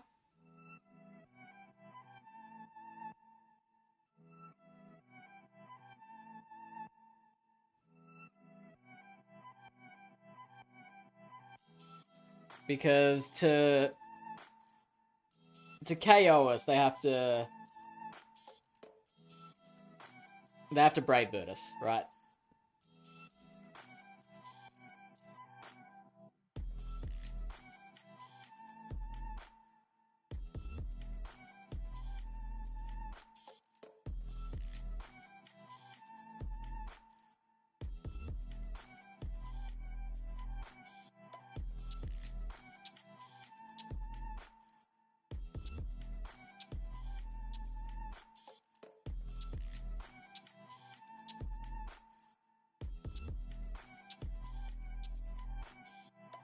Oh, hey, Pogo Ash.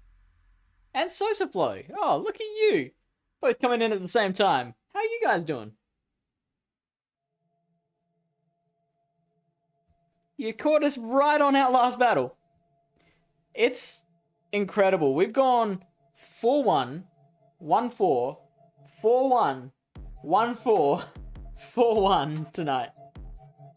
Has the meta calmed down? I mean, it's certainly not changed much in the last couple of days.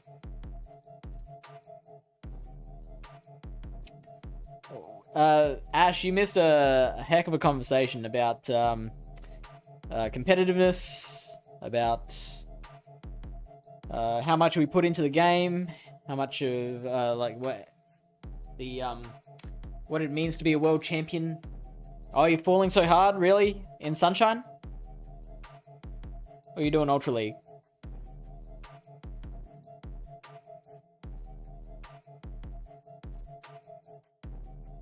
That's a great set. Lachlan's lost a lot of elo, so everyone on YouTube right now has lost a bunch of elo.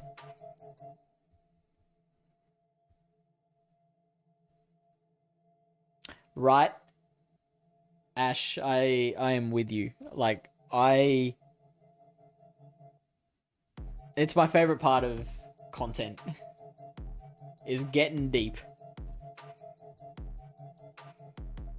Really opening up on who you are as a person, you know? Whoops.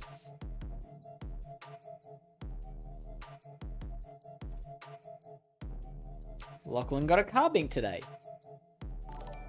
Oh, Eastside Pasta! Oh no! We've just finished our last battle! No! How was your stream, Eastside Pasta? No! That is an adorable emote. Whose is that? Oh, that's yours. Do you... do you still stream, Pogo Ash?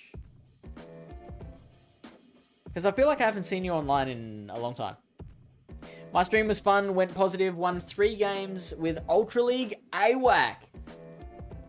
What does AWAC get up? What CP does AWAC get up to? Yes, last 2 days. Okay, yeah, sure. I've just got to be paying more attention.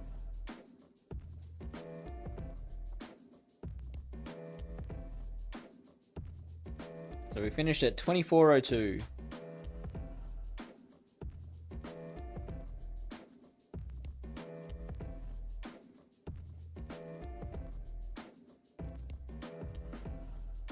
Like 2,000. Wow. I mean, it'd be great against your Swords of Justice. Be great. It would be okay against Trevenants. You'd hate Swampert. You probably wouldn't like a Charizard. But yeah, maybe. I mean, Shadow Ball would be fine, or Shadow Bone, I guess. But at 2,000 CP, oh man, what'd you pair it with? That's it. That's literally it. What about Registeel? It'd have to kill Registeel, right? Save the carbine for trades in Brisbane, can do. I did Saturday and Sunday afternoon. We were cooking. Nice. Endless Matt, thank you for the follow. So this is Pallet Town PvP. I'm one of a whole bunch of... My name's FishOnAHeater. I'm one of a whole bunch of streamers that streams on this channel. So we've got LilyBear26, we've got Vroom Vroom Power, we've got Blepnir, we've got Taco Dog 8.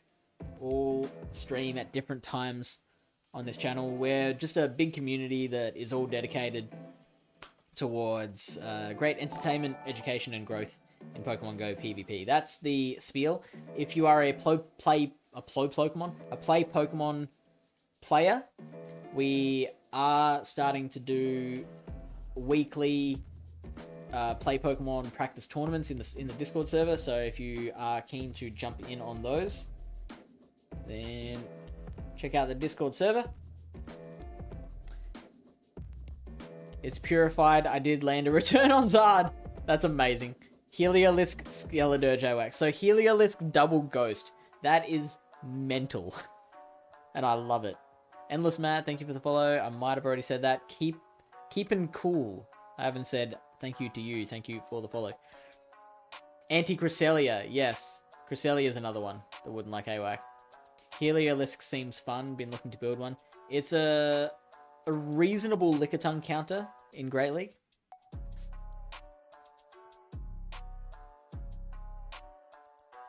Brakerto, hey, welcome in. So let's find someone to pass you on to, shall we? Or you find people onto.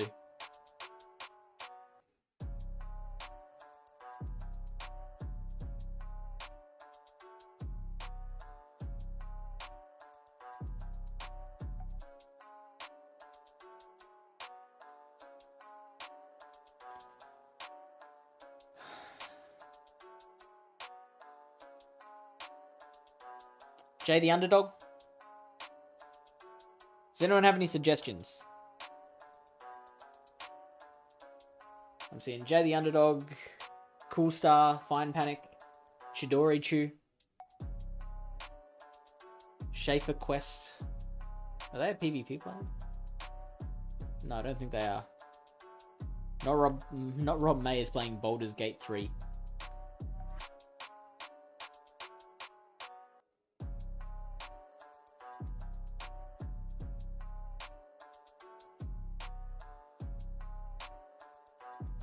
I think I will...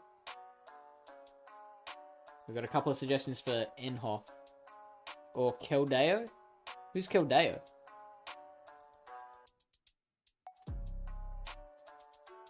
$28.81 elo? Let's reach legend in the season. Ooh. I'm not actually following them at the moment. They're here in my recommended channels. Did they just go live?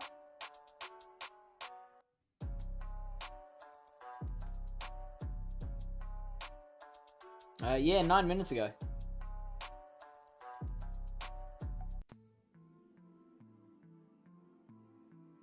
Everyone alright with Keldeo? If that's how you pronounce it. He streams in English as well. Jay molds. I've heard that he molds more than me. French but speaks English. With respect to Enhoff, I'm intrigued on this Keldeo stream, so I'm going to send you all on over there.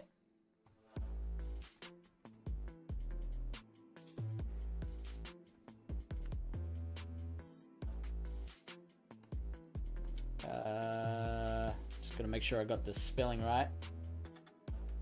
Keldeo SH.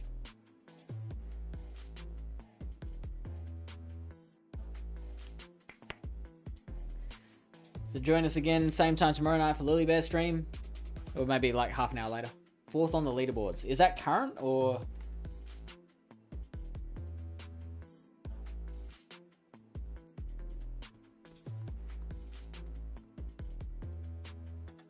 Because I know a lot of people put like their peak elo. Yeah, he has been 4th. Alright, so while we are waiting for the stream, we're going to finish off with the raid dance. We're doing the raid dance. We do this every time. It's so dumb, but I like doing it. It's the way because there's like a delay between me clicking stop streaming and it actually going to air, so I don't want to like cut off anything important. So I counteract that with the raid dance. The raid dance.